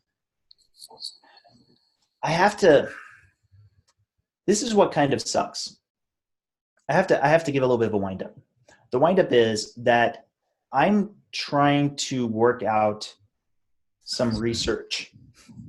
What I found is in the process of trying to work out research, you can't even tell potential participants that you're interested in doing research until you have a specific study set and all kinds of things. We talked a little bit offline about this. There's an enormous amount of well-intentioned bureaucratic rules that make it difficult to do something like ask people to do things and for it to have a measurable success metric that can then be published unless you follow these steps in a certain way. So I want to say that first and now go to the other side of it, which is, okay, anecdotally, on the fly, have I seen enough that would satisfy my level of even spitballing it? And the short answer is no. Like, we need a fairly long period of time and a fairly large sample to even make a ballpark. Now, I'm even reluctant to say this much. So let me say this with enormous reservation. Right now, it's generally looking good. But I say this with enormous reservations for two reasons. One, those people who join the lean mass hyperresponder group are already somewhat self-selected. They're already people who are probably motivated more than most individuals to take steps to improve their health. So there's the healthy user bias. The second is I'm naturally going to have some degree of bias in my observation of patterns. This is why, and this is all of us, by the way, we want to see the patterns that make us feel we're right, whether for the positive or the negative. This isn't brand new. This is science. This is already studied several times over. So I start with that assumption. Until I can get things in a spreadsheet, until I can force rules in advance, that's why I like to make my hypothesis public in advance. Not because I'm just dying to get embarrassed by where I'm wrong, but because it's how I actually keep myself accountable. Yes, I right now have a hypothesis. The hypothesis is lean mass hyperresponders will have a lower rate of cardiovascular disease than average. And I have a secondary hypothesis, which is, and I think even more important, I think that they'll have very low rates of all-cause mortality. And actually, let me add a third hypothesis, which, Julie, I think you'll find very interesting. I think that they also are relatively in a blended fasted state, which is to say, I believe that they actually enjoy a higher level, marginally higher level of autophagy. I think lean mass hyperresponders are, because they're running on very low levels of insulin and because they're powered almost entirely by fatty acids, their cells have plenty of room for housekeeping. And that I think is extremely potentially important for survival. And I think it's especially important for energy management. And that's without a formal fast. Yes, without a formal fast. In fact, one of the commonalities of lean mass hyperresponders is they have a very difficult time doing multi-day fasting. Not that they can't, but that it's very challenging. And I've experienced that myself when I've been much leaner. It's just, and granted, you're already lean. Your body's already blaring at you, dude. We're already feeling it, right? But I believe that is because, and I've seen this with doing my own data on capturing blood work. That's when my insulin levels get ridiculously low, like 1.2. And I don't think you need large blocks of time of fasting as much as you need area under the curve. You need for cells to not be constantly alerted with the lunch bell of insulin or the activity bell of insulin, for that matter. That's really interesting because for our genotype, people trying to prevent Alzheimer's, like Dr. Dale Bredesen, actually recommends a very long period of fasting for us. So I think for normal people, non-ApoE4 carriers, he recommends a 12-hour fast from your last meal to when you break your fast. For us, he says a minimum of 16. So Yeah. he thinks we need a longer period of autophagy. And I've actually gotten to the point where I'm only eating once a day, and it's a lovely meal when I eat. I mean, it's a lovely 2-hour feast because I am weight stable. You know, if I could, I would feel almost great. do that. Yes. When I was younger, I don't think that I could have. And when I was insulin resistant, I certainly could have. Right. There was no way. But so, yeah, so it's interesting to take your perspective against what so many in our community are doing. You know, we are fasting for long periods of time. There's an evolutionary theory that the ApoE4 gene has survived because it confers certain benefits. And one is that it allows us to sustain periods of famine beautifully. We can burn and access our own fat very well. So just a thought. No, it's absolutely true. I'm reluctant to be overly optimistic, but I'll say that I'm more optimistic than ever that I would rather be powered by fat. Absolutely. And when you're fasting, you are powered by fat. Oh, for sure. Right. As I like to joke, it's the original ketogenic diet. Oh, exactly. And ApoE4 is the ancestral allele. So I think we have some strong evidence that we prefer to be fueled by fatty acids, whether that's, actual dietary fat or fasting or a combination of both. And you throw some exercise in there and we're living a lot like our ancestors. Do you guys sell like t-shirts or anything like that for the group? We have thought of that. We had some really interesting ones, like something like "Since the Dawn of Time" and ApoE4, the original human. Well, yeah, I was gonna say you should do one that says "I'm old school. I'm ApoE4." Right. Love that. Anyway. Love that. Well, that includes YouTube. So I know you want to move on to your questions. No worries. Does anyone follow, this is from Gary Rickens. Does anyone follow Dr. Malcolm Kendrick? He makes very powerful arguments against LDL-C, LDL-P being causative. The cascade of cardiovascular disease starts with the endothelial layer is damaged in combination with several other metabolic factors. Even Dr. Attia, in one of his recent podcasts, post-Dayspring, states that elevated LDL-C, LDL-P is necessary, debatable, but not sufficient to cause cardiovascular disease. Okay, first off, I'm definitely a fan of Malcolm Kendrick. I've actually followed him since I started this.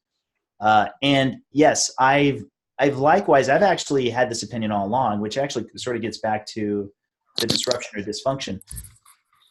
I've learned not just a lot about LDL particles, but especially lately, I've really put lots of focus on the endothelial cells and the endothelium in general.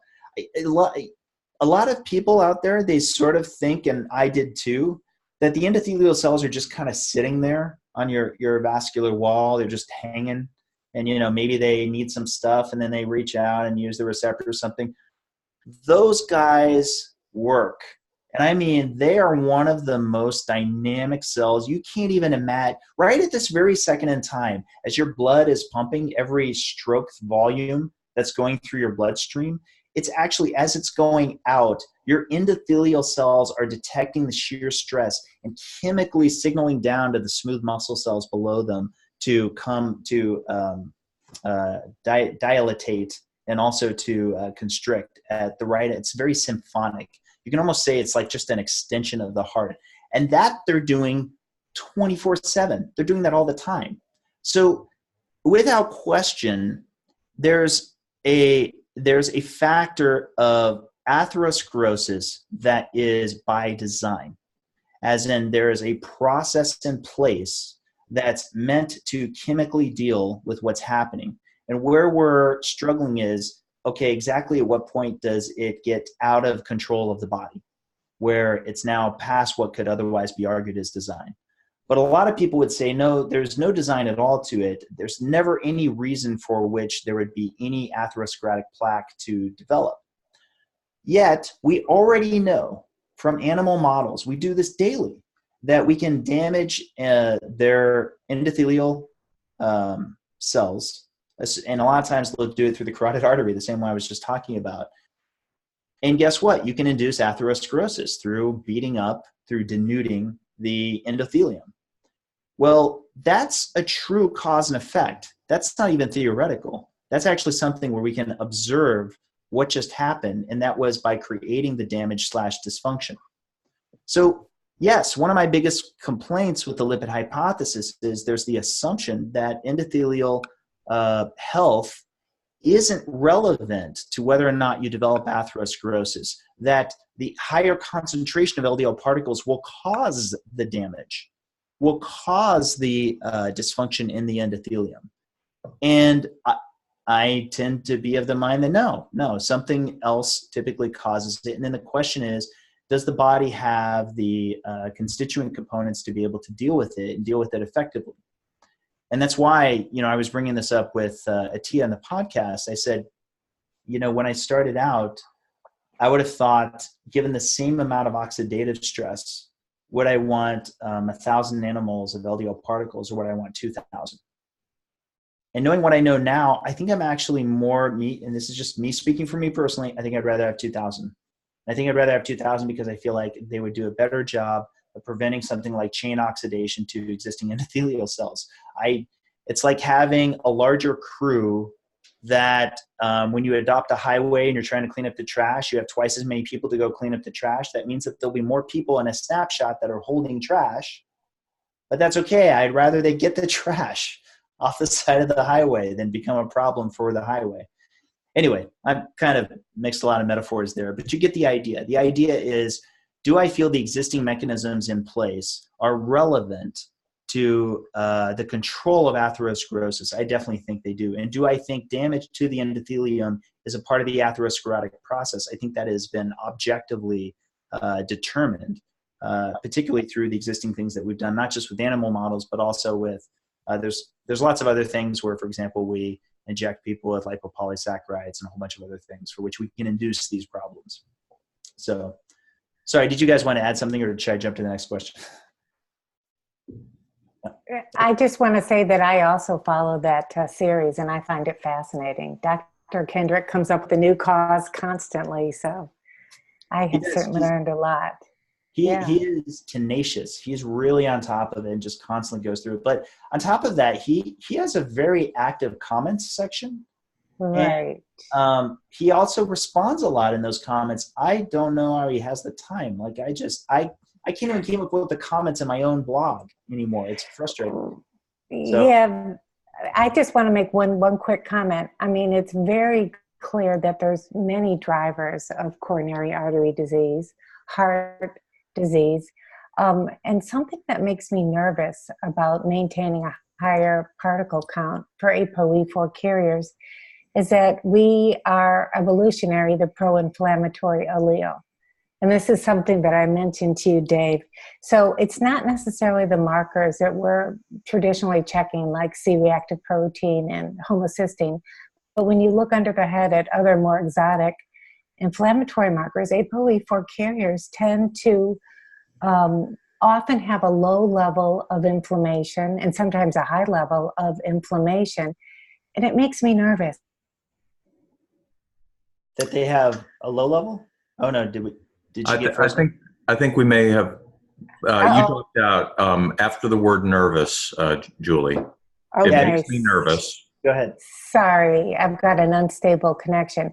It makes me nervous maintaining a higher particle count when you may also have higher inflammatory markers. I know I checked some of mine and they were extraordinarily high. Your inflammatory markers? Yes. Okay, yes. So if I can address this, because this is kind of an important distinction. Inflammatory markers, for that matter, the process of inflammation is critical to us. We actually, we would die without inflammation. We actually have inflammation built into our cells, into our system overall. There's And it does tend to be on gradients, and it's still being somewhat understood. But in effect, inflammation is not the fire, it's the fireman coming to the fire, is to borrow something from Siobhan on that. And so, so the question then becomes, is it the inflammation that's the problem? Or is it that which causes the inflammatory response that's the problem? It's definitely that which causes the inflammatory response. But insulin resistance and everything that we're all working against isn't the only cause. In my case, it was a Lyme disease co-infection, so I traced it down. But had I been maintaining a high LDLP, along with all of those extraordinarily high inflammatory markers, what damage could I have been doing? So I have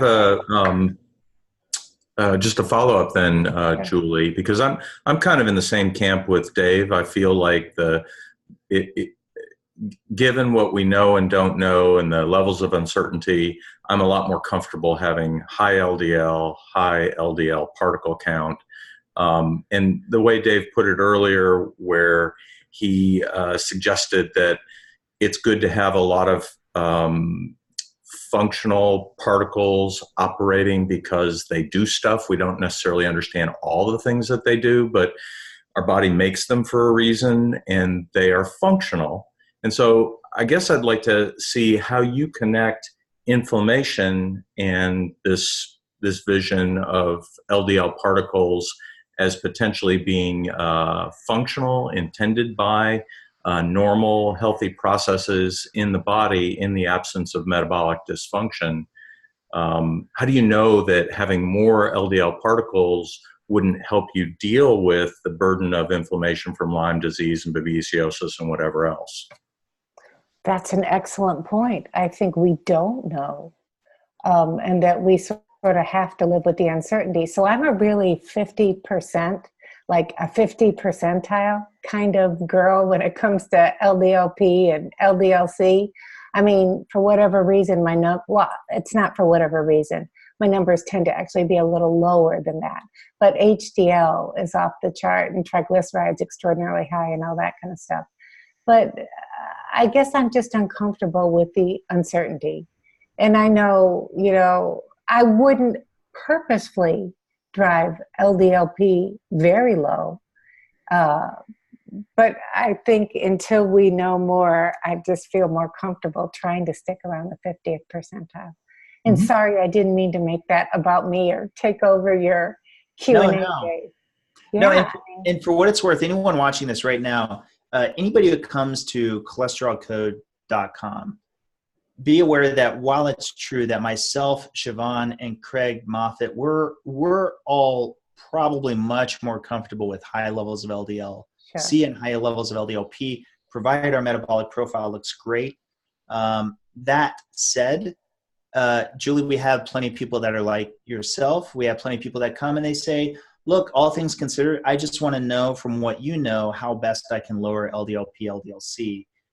We don't talk anybody in or out of whatever choices they want to make. We want to make this research and what we've learned available to probably the only thing that we are first to volunteer, not that we're trying to discourage it, is we would like people to make lifestyle changes before they add like lifelong medication. And even then, that's not me trying to insist on it. That's if you're asking me, I'm going to volunteer those things first. Right. I have had people say, I just want to take a drug, which is the best drug to take. And then I just don't even have a lot of knowledge. So I don't really know. But the point is, nobody should feel embarrassed about whatever decision that they're making because it's their own health journey. And I don't feel like enough people emphasize that in the space of nutrition, especially because there really is still a lot that's unknown. But I do want to capitalize a little bit more on Mark's point. With all of that said, yes, to Mark's point, what I want people like Attia, like Dayspring, like all of these other lipidologists and I think they eventually will be, to start acknowledging if in fact there is a low risk profile with high LDL. Is that in fact the case when you're seeing people who are on a low carb, high fat profile. And for example, they meet the phenotype of lean mass hyperresponders, because I'm telling you, they're coming in every single day. Lean mass hyperresponders, the phenotype is so distinctive that it's almost awkward to me just how relevant that article I wrote a year and a half ago turned out to be. I thought I was all ready for the possibility a bunch of people would write in going, no, you're wrong. I have this, these same numbers and I'm, metabolically obese and a whole bunch of other stuff. No, it's almost like it's almost like the Matrix, where people can send me their lipid profiles and it's coming down the screen and I'm like, yep, that person's probably lean, fit. Oh, this one's probably even a marathoner given how low their triglycerides are relative to their HDL and so forth. And almost all of these people say, what do I do because I've never felt better in my life? What do I do? Because my family is just crashing right now in fear that I'm going to die tomorrow of a heart attack. Even though this is that I'm setting personal records, I've never loved my body more. And the short answer is, can't say for sure. But I can say this. I can say for me personally, I've kind of already made my decision. And all I can say is it's cautious optimism. I feel pretty good about this. And I do feel like until more of these experts can come back to us with better data sets, along with the data that we'll add to their data sets once we have more coming from lean mass hyperresponders, it's hard for me to come to the conclusion that LDL-P being high is a risk factor independently. Oh, and that reminds me, one more thing. I'm not sure how many of the listeners had listened to the whole Dayspring, 5-part series. I did. But there was an interesting admission in there that I don't think they realized they made, because I know they're both very aware of the triad that I'm seeking. And they were bringing up the Framingham data. And at one point, Peter was mentioning how it turned out that LDL-C wasn't as predictive as low HDL and high triglycerides. And Dayspring later says that's because it was a proxy for LDL-P, or I think you may have said ApoB. Okay. But the point that I'm going to bring up is it's a proxy until it's not. So we have a population now that has high ApoB, but doesn't have low HDL and high triglycerides. So what happens then? Well, they already used in the show notes several examples of the Framingham offspring graphs, including the one that showed the discordance between LDL-C and LDL-P. Mm-hmm. That's the same data set that I pulled up just earlier in this presentation that showed the risk values were very different if in fact you had low triglycerides and high HDL. I want that with every data set. I want to get that triad with every data set, stratify for those three. Was it Framingham or Mesa that you're referring to? Framingham offspring in particular. Okay. Yeah. Okay. So yeah, sorry, questionnaires. This is good stuff though. I'm glad we actually plotted some decent time for this. So have you found any impact? I'm sorry, this is Barbara Martirani. Have you found any impact to lipids for individuals who have congenial sucrase isomaltase deficiency? I think it's congenital sucrase isomaltase deficiency. Yes. Lacking enzymes that digest, break down sucrose and or starches. That one's outside my wheelhouse. I don't actually know the impact on lipids, but I would be curious about that. That would be kind of interesting. Mark Rileo? That's me, Rouleau. Yeah. Oh, it's you. Okay. The Hunt study, any thoughts on higher iron status in men as a possible explanation for the variations in the all-cause mortality risk curves? How does the iron interact with LDL particles? It's interesting you brought this up. This was discussed recently. Actually, I think it was Attia who brought this up as well, that some risk factors could associate back to things like socioeconomic status and exposure to iron, having too much iron in the diet, and that could actually be relevant to heart disease risk. And I think there's something to be said for that also with lead exposure. That's another thing that's come up a little bit more recently that may have also had an impact more before and has since been lessening because of more and more consideration on the environment. But it's hard to say without being able to stratify that data directly. I mean, you need to be able to have historical iron status and be able to observe that over time. Well, and it's I think well established that men until people reach the age of female menopause, men have higher iron status than women, just because of menstruation. And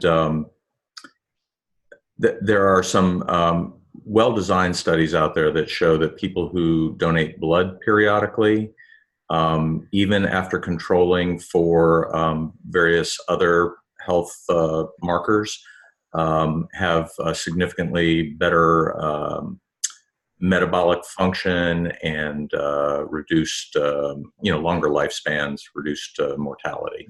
So it just occurred to me as I saw the variation from in the male curve and the female curve, I thought, well, maybe that's our friend iron. So I've become sensitized to iron as an important factor in human health over the last year and a half or so. And so it just popped up. But it doesn't sound like you have special knowledge in this area, so I just thought I'd throw it out there. Well, so I have a little bit of a caveat to that, which is I kind of do only with regards to my own information, because it turned out that I had very high ferritin levels. One of my first ferritin tests, I want to say it was about a year and a half into the ketogenic diet, was in the 500s. And that concerned me quite a bit. And so that became kind of a major focus, and I started trying to figure out different ways to play with it. I did an experiment where I gave blood.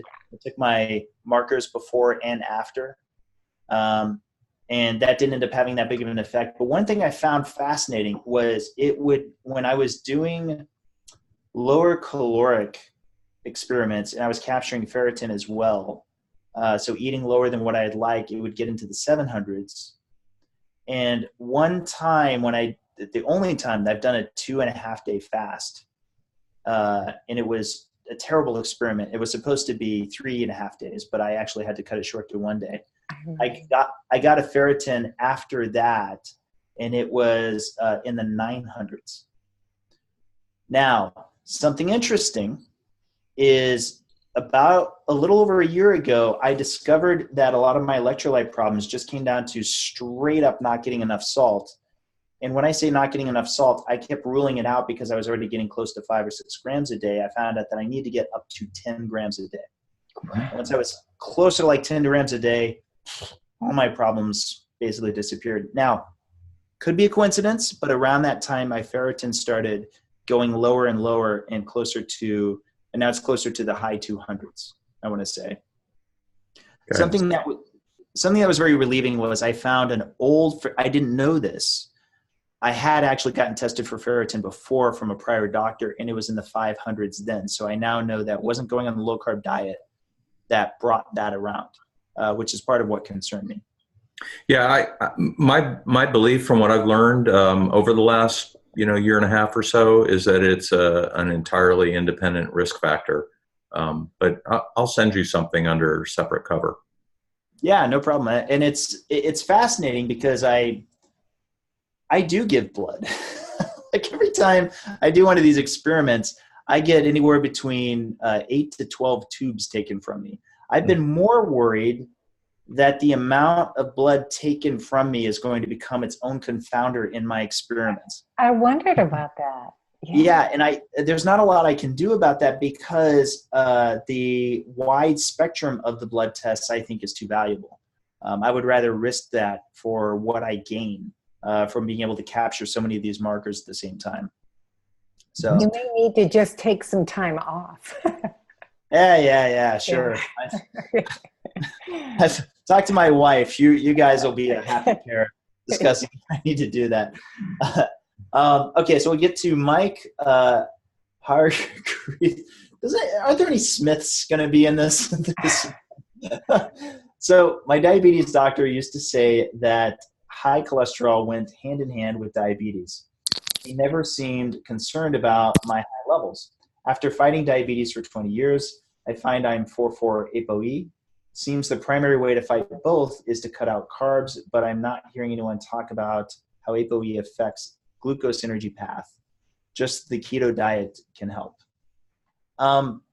So I'm actually kind of diet agnostic, which may surprise a lot of people, in that I have some friends who are on a whole foods plant-based vegan diet, and they are, two of them are big fitness buffs, and I see their blood work, and their blood work looks like really good. However, they're very adamant about being nutritionally complete, which I think is super important. And they eat all day long. That's part of the trick, is if it's not very nutrient dense, there's no getting around it. You just got to eat a lot, because if it's truly whole foods plant-based, you're not having a lot of refined carbs. So I mention this because I know one of them is a 3/4. And they seem to, from the blood work I've been able to see so far, they seem to be doing okay, being powered primarily by carbs.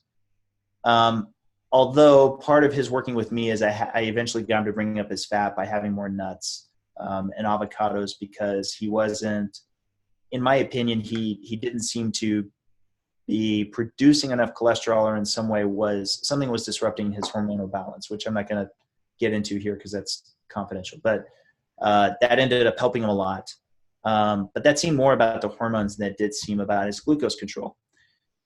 The caveat is, everybody that I know that I'm speaking of right now are either young and fit, or either young, really young, or they're older but very fit, and I'm talking, running 10 miles a week plus, both of them. I honestly don't know anybody who's on a vegan diet or vegetarian diet or any diet that's very highly charged by carbs that seem to be doing fairly well. Dave, if you don't mind, I'd like to jump in here, because there is something that we know about the ApoE4 gene. So carriers, starting at a pretty young age in our third decade, begin to show reduced ability to use glucose in our brains. And this is when we are completely symptomatic. We're not having any problems with cognition. But if you were to do a PET FDG scan, in the same regions as Alzheimer's patients, ApoE4 carriers are showing a hypometabolism of glucose. So that might be what Mike was referring to.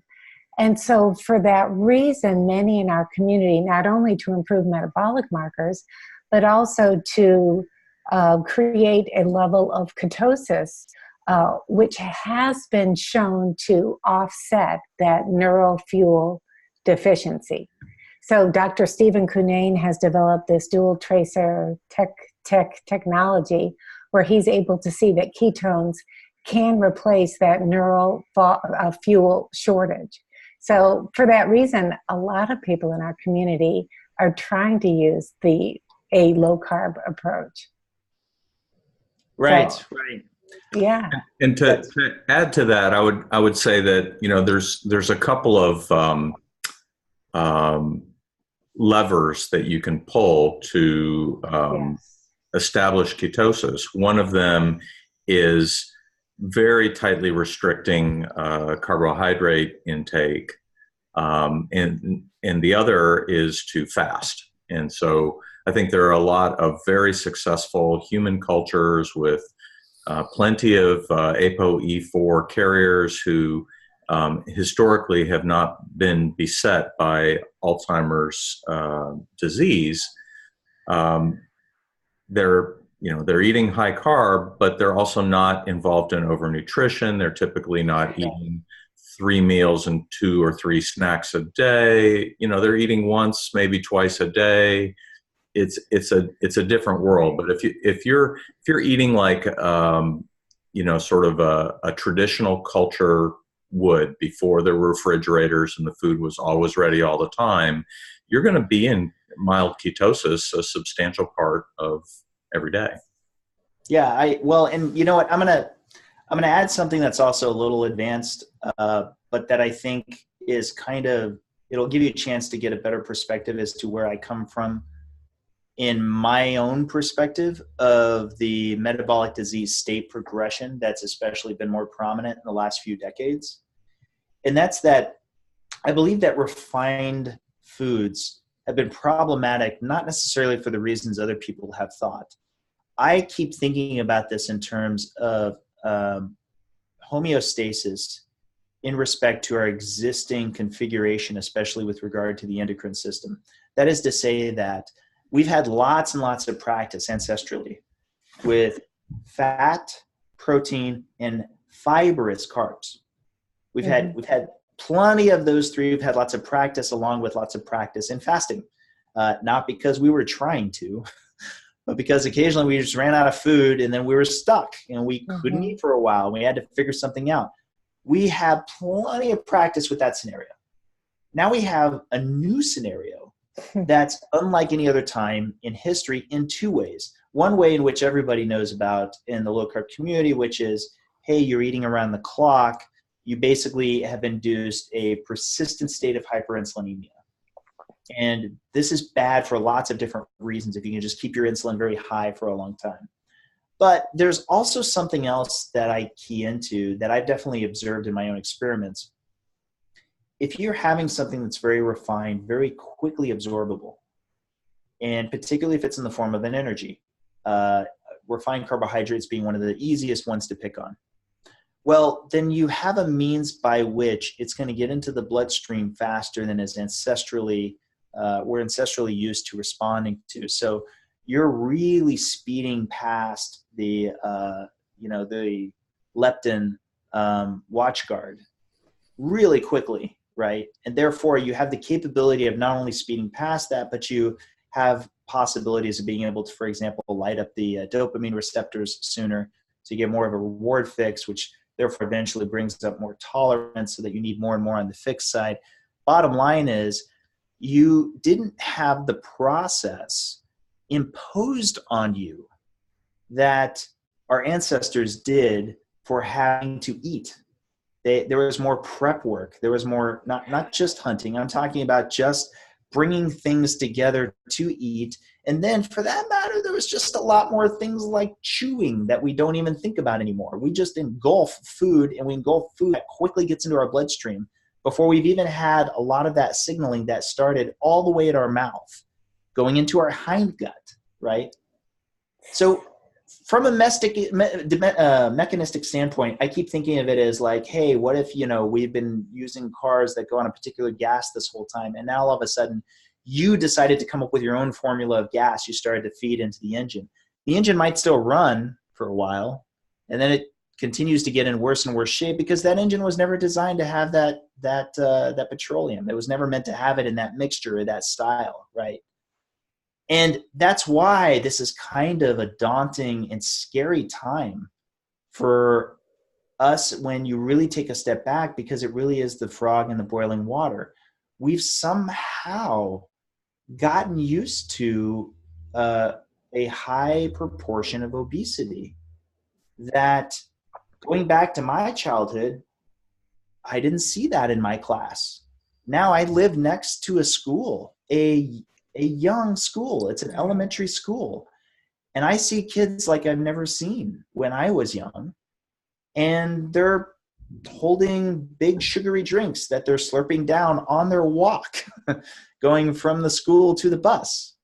That's a little bit scary to me. That is such a good point. And I think that applies to us, the ApoE4 carrier of the ancestral allele, even more. Yeah. I mean, we see, as Mark alluded to, that it's a genetic mismatch with modern society.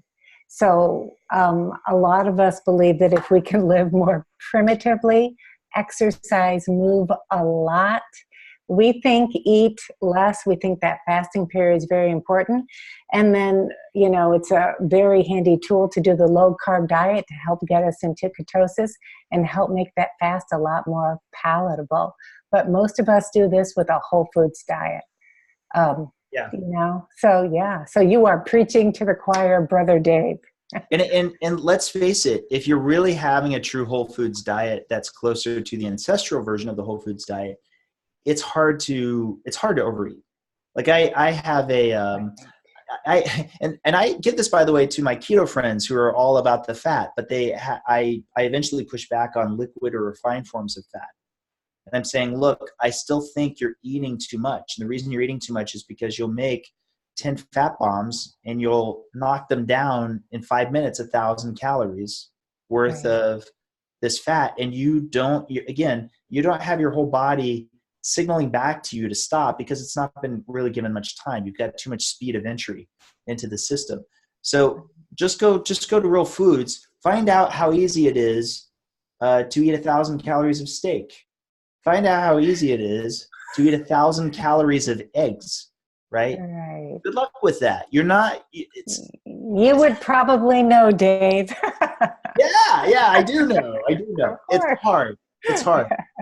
But no, that's the point of what you said, Julie. I think you're absolutely right. I think that ApoE4s have a very good reason. I mean, I think I've said this to you before, and I say this to a lot of other people who bring up the subject of ApoE4s.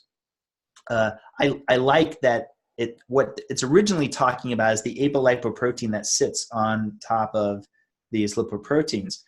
But truly, when you get into it, as I know you guys have, I call it a configuration file, because the ApoE4 gene doesn't just encode that APO. Man, it touches all kinds of systems. Like it's all over the body, all these different ways in which it's playing out. And sure, you may think at first, darn it, I've got this allele and it's kind of taking me away from being able to sit at home and play video games. You should look at it the other way around. You should go, oh, look, even more of an opportunity to know I could thrive by doing something that I already know is going to be healthier. Exactly. It may be that there's some ApoE type that's well suited to sit in a cocoon and just work from a desk all day long, and maybe they're the ones who can go on to survive. But you know what? I think we should put up a good fight and try to live it out, outlive them anyway. Absolutely. You want to try to hit those last two questions, Dave? Yeah, I'll hit those real quick. So, Jim Grillo says, under what circumstances would you personally take a statin? This is such a dangerous question. So let me first emphasize that I actually publicly don't take any position on statins. And the bottom line is I kind of can't, because as you learn about the process by which we determine the information that comes from how we know how good or bad statins are, unfortunately, there's a bit of, I don't know, a diplomatic way of putting it, but take, for example, the run-in phase. I, found out about this from one of Marianne Demassi's talks and then looked it up myself. It's absolutely true. They'll have 2-week run-in period with statin trials where those people who abandon it, they'll let go. And therefore, those side effects that would have been picked up in a typical trial aren't ever reported, nor do they end up in the existing population. So I already know that there's probably upfront negative effects, and I've certainly known personally several people in my family who've had those, but that doesn't necessarily mean that it can't be helpful. It could be that it's helpful, and there are some people who don't have any obvious side effects. But I'm going to say this. If I'm on a low-carb, high-fat diet, I do have reason to not take anything that specifically obstructs the process by which I make lipoproteins. The reason for that is because I'm powered by lipoproteins. So it's kind of like on one side, I'm bringing in low-carb, high-fat and being powered by fatty acids, particularly by this particular vehicle. And then on the other side, I'm going to stop that synthesis of stop that pathway of the HMG-CoA reductase. That seems counterproductive to me. And I think that that's why there's not a big surprise that people who tend to be a lot leaner and on low carb, who have reported back some issues with statins, they seem to be a little more prominent than those people who tend to not be as lean, that seem to not have as much of downsides of statins. Again, anecdotal, but that said, really, I'm probably more likely to go high carb, low fat vegan and be powered by glucose than to take a statin, honestly. And that's not even just an anti-statin thing. I really just don't want to go on any medication for anything I think I can change with lifestyle, is the bottom line. So I guess I would need the efficacy to go up enough. Have you ever checked your calcium score? Yes, twice actually. So it's been 0 both times. But I kind of consider that to be a baseline. I'm more interested in what it looks like in 7 to 10 years. Sure. But I, by the way, advocate people get their calcium score. And again, when I say advocate, I mean lightly suggest while emphasizing, and I'm not a medical professional, yada, yada. It would be great if more people got a calcium score close to the beginning of their diet, because one of the worst things that I see happen is when somebody comes to us and they're 4 years into keto or 5 years into keto, and they say, I just got my very first calcium score and it's very high. Was it the diet that did this? Right. There's no way to know. There's no way to know. So it's good to bookend it to kind of know where your risk factor is. I think a lot of people would benefit from getting one anyway. So, well, then a follow-up, Dave. Do you know personally anybody who has bookended it and appears to be, in good physical health, whether they're keto or they're just lean and they exercise a lot, and has seen their CAC score go up? Yes. I'm going to qualify that the most recent example that I saw that was one I was very curious about, they had gotten one and then 3 years later had gotten a second one. But in those 3 years, they weren't keto for one of those years. They were keto for 2 of them. So it didn't exactly bookmark it, but it is something relevant to mention. Now, on the other side of it, the person who I know who has the highest calcium score, and I think I am allowed to say this much, his calcium score was around in like the 900 something range. And 2 years later had gotten a second calcium score, and his score had only increased by 1%, which is jaw-dropping. Like that's a very slow progression particularly for that high of a score. And certainly something I would be very happy with if I were in the same shoes. To be fair, I think he also takes K2 and D3 and maybe one other supplement that I can't think of right offhand. But otherwise, as far as I know, he's not on any medication. Wow.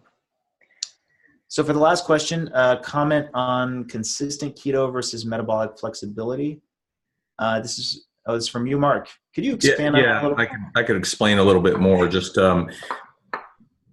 just speaking personally, I played with keto for maybe a year or so, and eventually I became, I guess, more attracted to the idea of eating a variety of foods and allowing fasting to drive ketosis. And so sometimes I'll have a meal that's almost all fat and a little protein.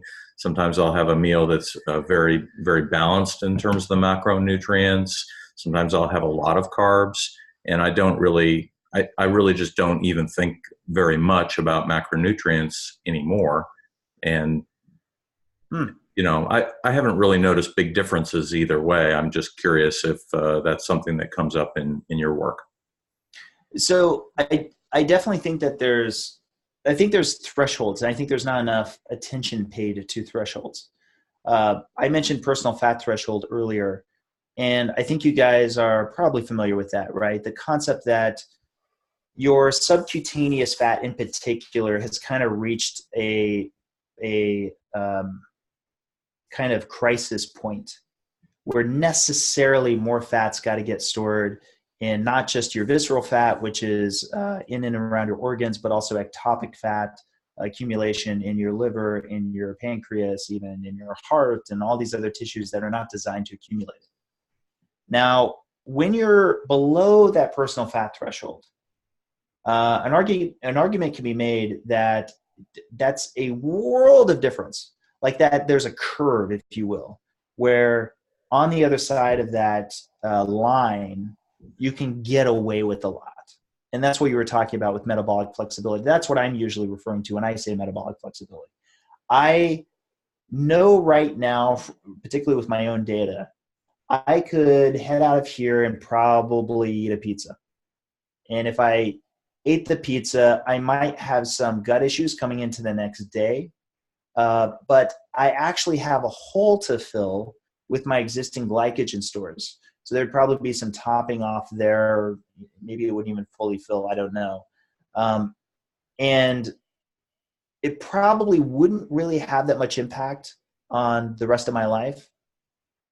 But I tend to find a lot of the bigger challenges with diet isn't working in and around metabolic flexibility. It's working around commitment flexibility.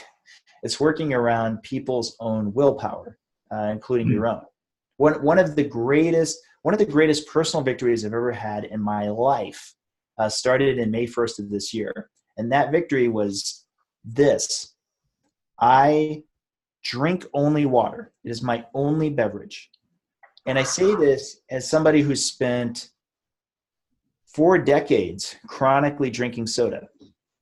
I always wanted to have sweetened drinks with like every meal, and I wanted to have it between meals. And even after I went keto and my craving for things like solid sweets really dropped, I still wanted to have sweetened drinks, even if they were artificially sweetened.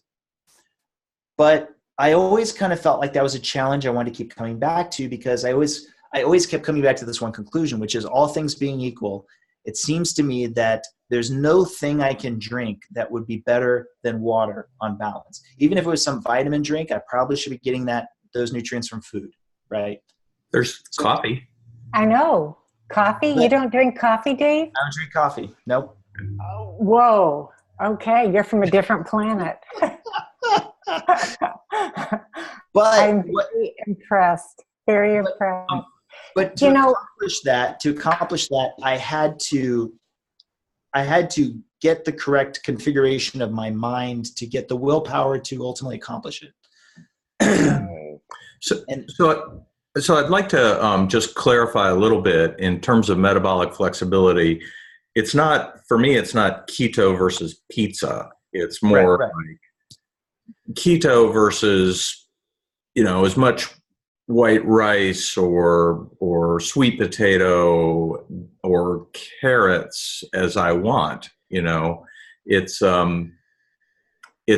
maintaining food quality about the same. My thought is it's good not to become completely dependent upon and fully adapted and committed to fat metabolism.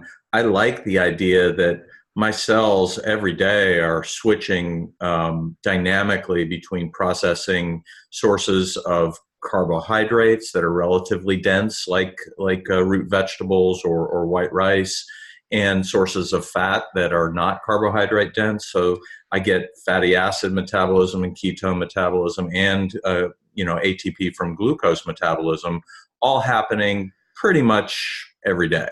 And that, to me, intellectually, it appeals to me. But the pizza would be something completely different. Right. And again, specific food aside, I will say this: if anybody is asking me what the best scenario of eating off of, say, a keto diet is concerned, I will say this: I tend to, and again, a little bit of this is informed by not only my my energy model, but a little bit of the data that I have on my own. You're better served, I think, by trying to have a particular macronutrient in isolation between fat and carbs in particular. In other words, if you're going to have something that's carby, try to have it on its own, not alongside something that's fatty as well. And this, by the way, also kind of ties a little bit into protein. I've noticed this myself, again, with my own data. I'd like to actually do more experiments against this, though they're very unpleasant. If you have something that's just like all lean meat as a meal, particularly if it's like the first meal of the day and your body's hungry, I believe that within a certain span of time, your body will preferentially turn protein into glucose, more gluconeogenesis directly, in order to meet a certain kind of flexible quota of sorts. It's like it's looking for energy in every meal, is I guess the best way I could put it. Dave, what's your rationale for eating macronutrient ratio foods of a certain macronutrient ratio in isolation? Because so I'm going to get a little complicated here. The two systems overlap differently. So fat is a distributed system. Like your enterocytes are pulling in the fatty acids. They're making chylomicrons that ultimately end up in your lymph, that ultimately end up in your bloodstream. And they do it at an as needed rate, right? So they can take all day long, it doesn't matter, right? Now, granted, chylomicrons drop off their fatty acids pretty quickly. But all of that said, that has a total trail of trust, as we'd call it in engineering. The liver doesn't have to touch that. It's like, cool, you're good to go. Just get in there, do your thing, and I'll eventually absorb you when you're remnants, right? But carbs, or for that matter, fructose, we need more of a top-down approach, because now as glucose comes in to the system, we need to have more of an insulin response, and that's a top-down, as in we need a whole, more muscle from the hormone to indicate that it's mealtime. And that's why it's very relevant as far as things like autophagy, is that's going to be disruptive, because you're pushing the cells that are in contact with it to this other state through a gradiated measure, right? So if you're being powered by glucose, then it's like, okay, it comes in, insulin response, it kind of comes back down. And if you're healthy and fit, you probably don't have a lot left over that ends up in the liver that needs to be de novo lipogenesis back out into triglycerides, right? That's what you hope for, is that relatively speaking, you've got that covered. Well, that's kind of on a different track relative to the fatty acid exchangeover, in the sense that there's a longer tail to triglycerides in the blood that I believe comes down to there's just longer residence time for chylomicrons and for the VLDLs, because you're now stuck in that top-down level that's actually originally initiated from the glucose. Am I making sense? I'm not sure if I'm articulating this. Yeah. I just want to add to Mark's point. I think metabolic flexibility is a sign of optimal health. Sure. And I personally have used a ketogenic approach to heal my metabolism. And now I think metabolic flexibility is more of my goal. So because I'm fasting for 20 some hours a day, I don't think my macronutrient ratios matter all that much either, Mark. So I'm sort of because you have a hole to fill. I love that personal fat threshold. I definitely.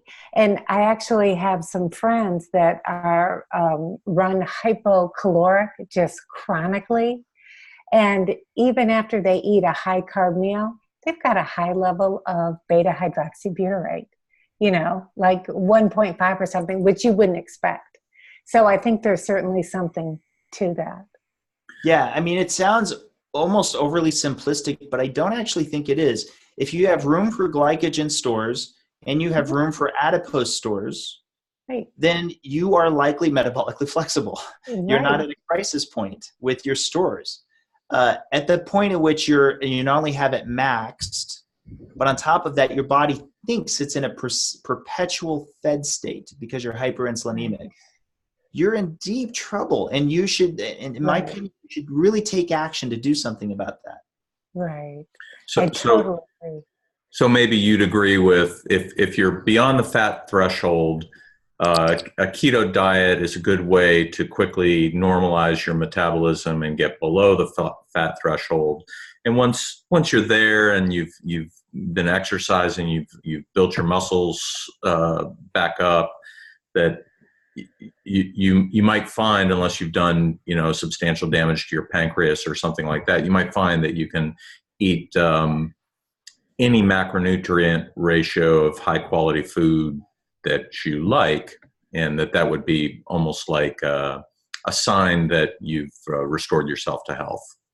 But with a huge caveat. The huge caveat is, again, with everyone being on their own health journey, everybody is on their own metabolic derangement recovery. So I'm going to give you a good example. I'm going to use my own dad. My own dad is very, I hate using the term insulin resistant, but I'm going to have to use it in this case because I think it's actually permanent physiological insulin resistance. He had, if my sister has a slice of bread, she'll have the insulin response and the glucose response of what would be, maybe 2 slices of bread.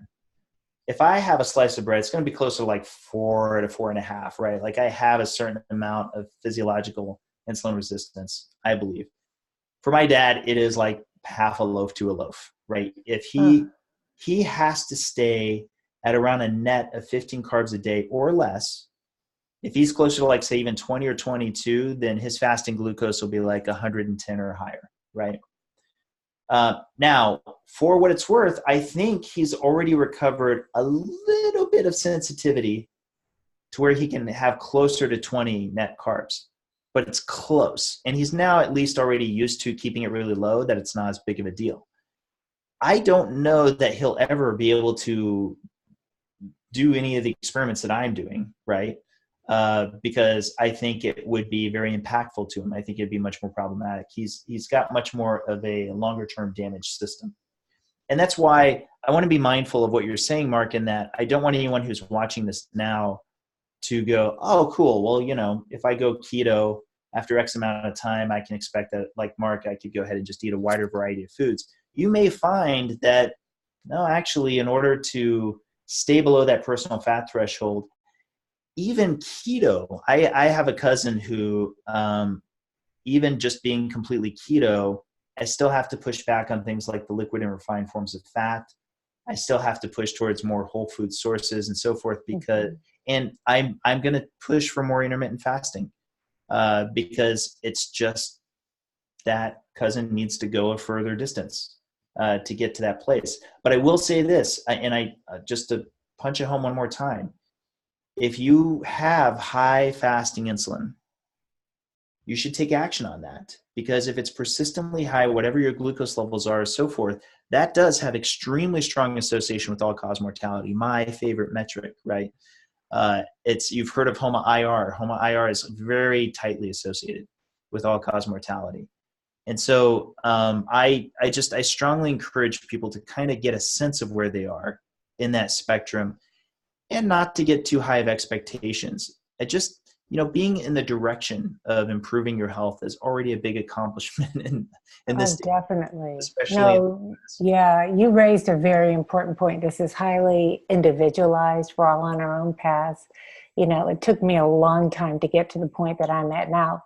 I used to be able not to even fast throughout the night. I was so insulin resistant that I had to eat some crackers in the middle of the night because I got hypoglycemia. So it took me a long time to get to the point where macronutrient ratios don't matter so much. But I'm still in ketosis most of the time because of exercise and fasting and all that. Great. You know what? I feel like we've taken up so much of your time. Do you want to try to hit this very last question? Sure. I think there's one more left.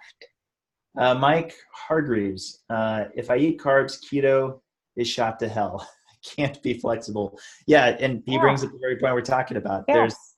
I know, and again, I try to be mindful of confidences, but I have a family member who, same thing, was very, very keto, had some carbs, and this family member really didn't think it would have that much impact.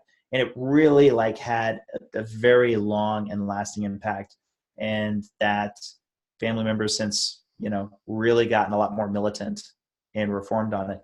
And again, it's very individualized. There's just no getting around it. Right. And I'd just like to add, commenting directly back to Mike, what I'm talking about in terms of flexibility isn't so much being in a state of ketosis, because for me, that's not really an objective. It's something I trust will happen naturally if I'm not eating all the time and I'm not eating too much.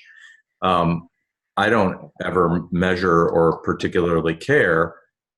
I just find that I feel okay whether I eat carbs or fat. I just try not to eat too often, and I sort of see being comfortable not eating too often as a sign that the flexibility is working out. So it's not really about staying in ketosis for me. That's not what my original question about flexibility was all about. No, and not only that, I really want to capitalize on that because I get a lot of flack for pushing back on people who chase larger ketone numbers. I myself, even though I measure it every morning, I don't put a lot of stock in my BHB readings. Right. And the reason is because there's, in my opinion, a very clear overage threshold. Certainly it has been with my numbers. For example, tonight I could have a fat shake or some heavy whipping cream concoction, and I will have a higher ketone level coming into the morning tomorrow. But my resting metabolic rate and all of these other things haven't really changed. I believe that all that happened was that I induced a greater degree of ketogenesis, and there's a lower relative degree of cellular uptake. And therefore, there ends up being a little more overage that shows up in my bloodstream. This is, again, you can take this with any of the other energy substrates. You don't feel like you're in deep, you don't feel like you're extra energetic because you have 300 milligrams per deciliter of glucose, right? We don't celebrate being in very high levels of glucose because we know that's a dysregulation. And the problem is because keto is so new, nobody really knows what might actually be a true too much state. I don't think that something like, say, 5 millimoles is too much. But do I think, for example, having 5 could not necessarily be a sign of being in quote unquote deep ketosis? Yeah, I definitely think so. A lot of lean mass hyperresponders tend to run lower on BHB, and then they get upset about it. Even while they're running 7.5 minute miles, and just like I just talking to a lean mass hyperresponder who was complaining about this, and he runs a 7.5 minute mile pace and does 15 miles at that pace. And I'm like, let me get this straight. You're not even upset about your high LDL. You're running like personal records I can't even comprehend. And then you're annoyed that your BHB is like 0.8. Let me go ahead and get your 0.8 BHB. I'm fine with that if I could do it just half of what you're doing. That's just incredible. So to just add to what you're saying, Dave, it really turned a light on for me that high BHB numbers are actually potentially a sign of metabolic dysfunction at the other end. That actually, maybe it's a sign of overnutrition. That you're having to store so many ketone bodies in the blood because you don't actually need them, but your liver went to all the trouble of making them. Is that really a good thing? Well, and like I said, I get flack for this, but it's got to be put on the table. I just want to throw out one other point. I do a lot of work with Dr. Dale Bredesen, who's working on reversing cognitive decline. And in the patients that he's working with, he sees the cognitive improvement correlates in a linear fashion to the amount of ketosis the patients are able to achieve. So given that we are ApoE4.info and Alzheimer's is our biggest risk factor, there is a compelling reason for some in our community to chase the higher beta hydroxybutyrate levels. And I think he likes them to be as high as 4 millimoles. So, and so I wonder, Julie, if it matters how you get there, Right. So for example, if you get there primarily through fasting, do you have a different result than if you get there by drinking prepared ketone which are really, or MCT oil, or just overnutrition? It seems like there are a range of different ways to get to those numbers, and I don't know what's right, but it seems like it might matter. Right, and we certainly don't have that data, but in a lot of these people, they tend to be older and insulin resistant. So a long fast is completely out of the question.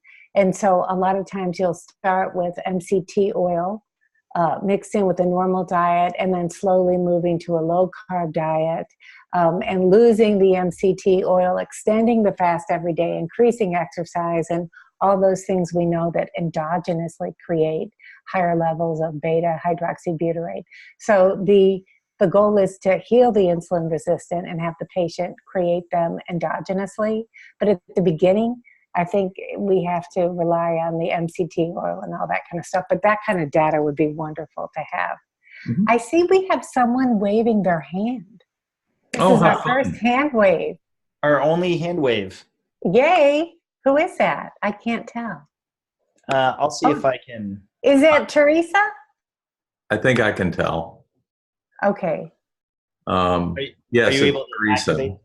I'm going to allow her to talk. Okay. And I'm going to No, she has to unmute. Yeah. Okay. Can you hear us? Yes. Hi. Hi, George. This is George. Okay, so I just wanted to go back real quick to the ferritin and make a comment, which is that ferritin can be a measure of inflammation in addition to a measure of iron stores. And so, and in fact, Ivor Cummins talked about having high ferritin when he was first on his journey, and lowered it not by giving blood, but by changing his lifestyle and stuff. And so, we also have a family member that has cancer and ended up with a high ferritin number. And one of my doctor friends noted that that it wasn't just and we actually tried to do blood phlebotomy on him, and that actually had a negative result. And so I just wanted to point that out, that just because somebody has a high ferritin score, it's not necessarily it can be high iron stores, but it's not necessarily. Right. And for what it's worth, that was my concern. Was I did learn pretty quickly that it may not be iron, that it may in fact be inflammation. And that concerned me. I was like, oh, well, unfortunately now I need to see if there's any other markers that might coincide to further give a complete picture that there is some inflammation taking place. Since doing the research that I've been doing, and particularly seeing a lot more labs myself, I tend to find that ferritin can, or at least it seems as if it can have some amount of genetic influence, like there might be sort of a genetic set point or baseline. I'm not putting all my eggs in that basket, but for the meantime, I don't find that there's a lot I can do that I found in the articles that would suggest I can change it in any other significant or material way. Right. Yep. All right. Well, thank you so much for that hand wave, Teresa and George. And Dave, I feel like we have taken a tremendous amount of your time. You have been incredibly generous. Thank you so much. Well, I personally learned a lot. And I'm going to continue to follow your work at Cholesterol Code. And you mentioned, I think, in our pre-show chat, that you would like to provide an email address if people want to reach out to you. Oh, at cholesterolcode.com, they can just comment. Really, perfect. Okay. Myself, but mostly Siobhan Huggins, especially lately, will be sure to typically address every comment. Once again, I'll give the preface: we're not medical doctors, we're not medical professionals. Right. We will share, what information that we have, but as always, the decisions you make are your own personal choice. But we love to have not only people come and ask questions, we love it if they can submit data. We're very much proponents of this kind of peer-to-peer research, which I think is kind of in many ways going to break through some new ground that we've needed to do for some time. Right. And Dave, do you also have a Facebook group? Oh, yes. If anybody themselves are a lean mass hyperresponder, that is to say your LDL is around 200 milligrams per deciliter or higher, your HDL is around 80 milligrams per deciliter or higher, and your triglycerides are 70 or lower, there's a Facebook group. All you have to do is just do a search on lean mass hyperresponder. And that group we're kind of very active with, and that we're very interested in this phenotype and trying to learn as much as we can about it. Oh, hey, Dave, I've got one last question. Will you or can you make your slides available to us? We've got a few attendees that are asking for those. Yes, Okay. I can. I did want to, And I apologize, Julie. I thought that I put attribution on everything, but on the off chance that it's not, let me know. Because I know I referenced a few different studies in there, but everything should be lookupable pretty easily. But I'll see if I can export out a PDF and make it available for you. Okay, wonderful. And we're also going to put this on YouTube. We'll have it a link to this webinar on our Facebook page and on our website, ApoE4.info. So everybody can come back and look at those as well. So Dave, we can't thank you enough. We've learned so much. And you've been very, very generous. So thank you. Thank you. Thank you for having me on. Yep. Okay. Thanks, and thank you, everybody, for being so patient with this really long webinar. Everyone take care. All right. Good night. Night. Good night.